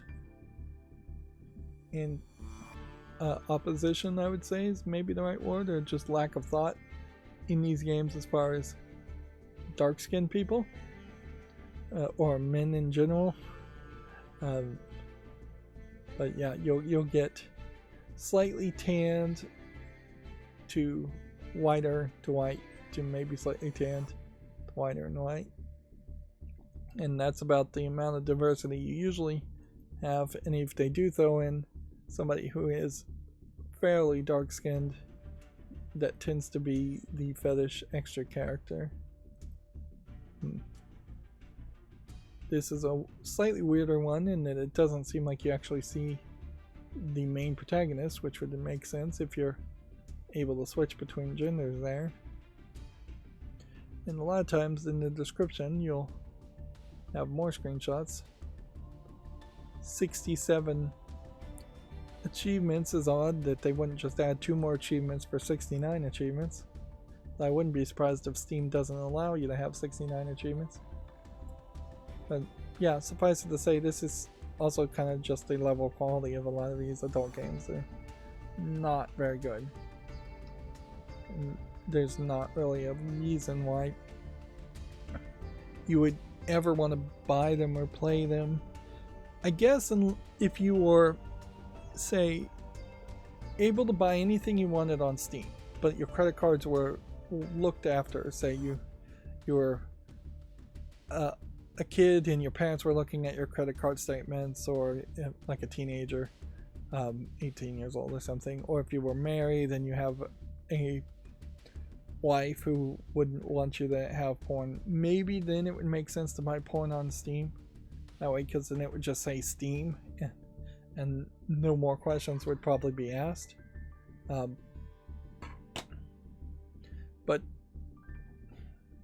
that would also kind of have to imply that your internet was filtered, so you couldn't just go to free porn sites and look at porn that way, which would do you way better. There's entire 3D CGI sections of porn on websites like Pornhub, so yeah, I know they're passing laws trying to stop websites from Pornhub from working in some states in the United States, but get a VPN, I guess, and then you still would ingest that form of entertainment way better than actually paying for it. It's ridiculous that they're even bothering to make this kind of content for Steam, other than the fact that there's just no competition. which is inherently what I want to see, is competition to come about and for a much better quality of adult content in the adult store, including just like horrific and gory and violent games being in the adult store too. So it's not just an adult sex store.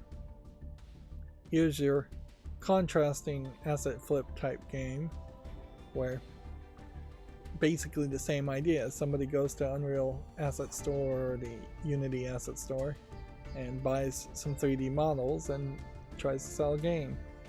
Although in this case they're trying to sell it for $29.99, and it's pretty easy to tell that this is nothing. Next we have Space Station Cargo Simulator, which I can barely even tell that's what this is going for. Then we have Rage of Towers, which is some kind of tower defense game, and tower defense games have such a bad name that I'd say no to this. You know what, I'm actually going to be generous and put this on the fall list. I won't make a shorter on it. Then we have another visual novel here called The Gardens of Silvergrass from Arch of 10th, never heard of them.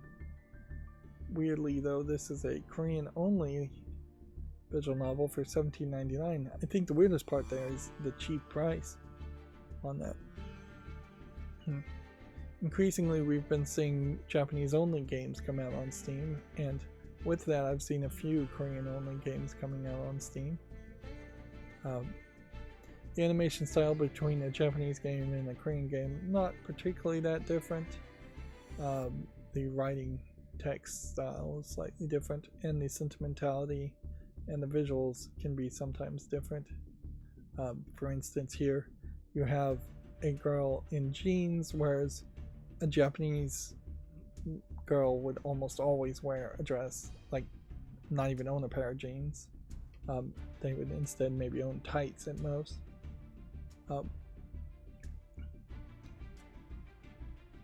But the perhaps uniforms or school outfits, if this is supposed to be a school outfit, looks different.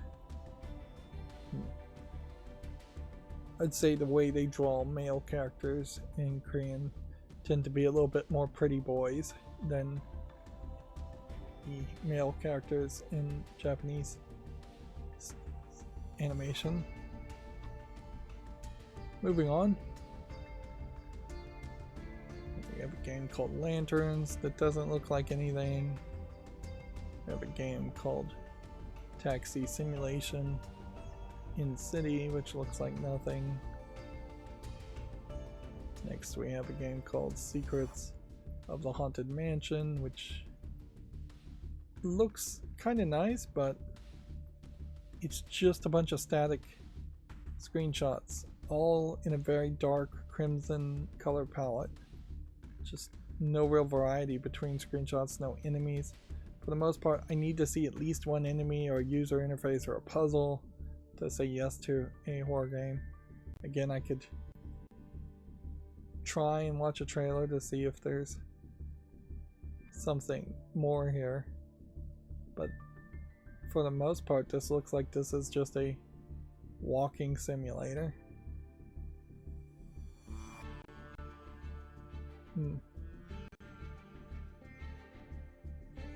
Yeah. So I'm gonna put this on the fall list just to see if people actually fall for this type of game.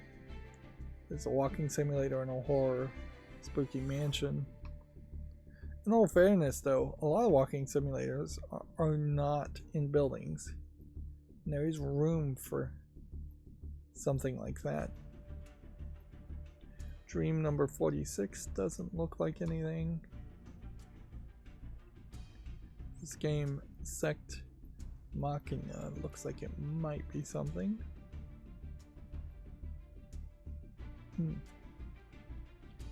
Now next we have another adult game called Tap Tap Princess, which I think I've heard of this one. It's Japanese full audio English. It's $3.99. single player only. This might be a case where the mobile adult games are slowly porting themselves over to Steam, or even like Android is starting to maybe crack down on mobile adult games. It is an adult game, a sex game, with a match 3 element, match the different colors, tapping to give your team some energy to attack, and then as you progress through the different levels, you eventually, on top of buying a bunch of additions and items from the store, either with in-game currency or real-world currency, you eventually unlock small adult cutscenes. So small of an amount of adult cutscenes that if you took all of that element out, you'd still have the vast majority of the match 3 game still intact. There's nothing particularly quality about it, however.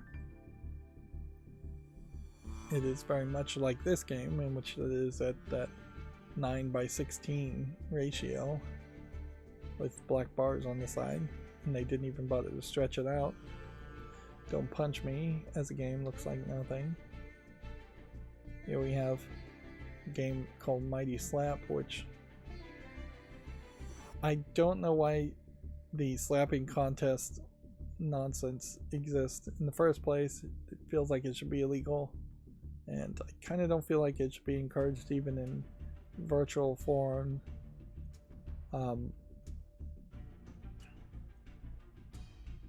And yeah, even arm wrestling is too dangerous for too little reward to have contests around it. Yeah, I definitely am gonna say no to Mighty Slap. Doesn't look like much of a game otherwise anyways. Rocket Shipment looks like nothing. Something called The Keyboard, text-based game. It seems like it's not really a typing game as much as the keyboard moves around and covers up what you're typing to try and screw with you, which maybe it messes with you in other ways too. On one hand, I might say, yeah, this might be a funny little joke game, trivia puzzle game. On the other hand, I really don't love these single screen background level puzzles, but you know what, I'll give it a follow. It's not unique enough for a short though. I really do just have to curate, particularly right now since I'm falling behind. Square Word? No, this actually doesn't look that terrible. How much is it? $3.19? 140 words to find. Sure. I don't think I'd ever make a video on this, but I could certainly see advertising it with a YouTube short. Solitaire Quest, Garden Story is same thing. Make a YouTube short on it. Not really gonna play it myself. Next we have a game called The Great Fear, which does show us a monster at least, but still really doesn't look like a high quality horror game. Let's see, we have a collection of mini games, which is a description, not a title, so no to that. And we have Kappa Kanji Adventure. Put this on the follow list. Should I make a YouTube short around this though?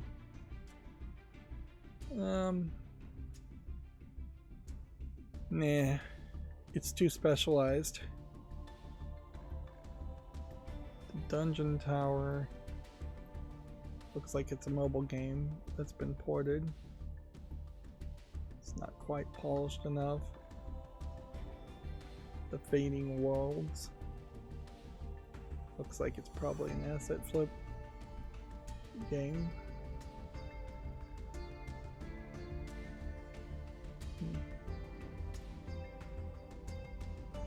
Yeah, it just does not feel like there's a real game here. And this smoothed over low polygon visuals really feels like something from the 90s. Yeah, that's nothing.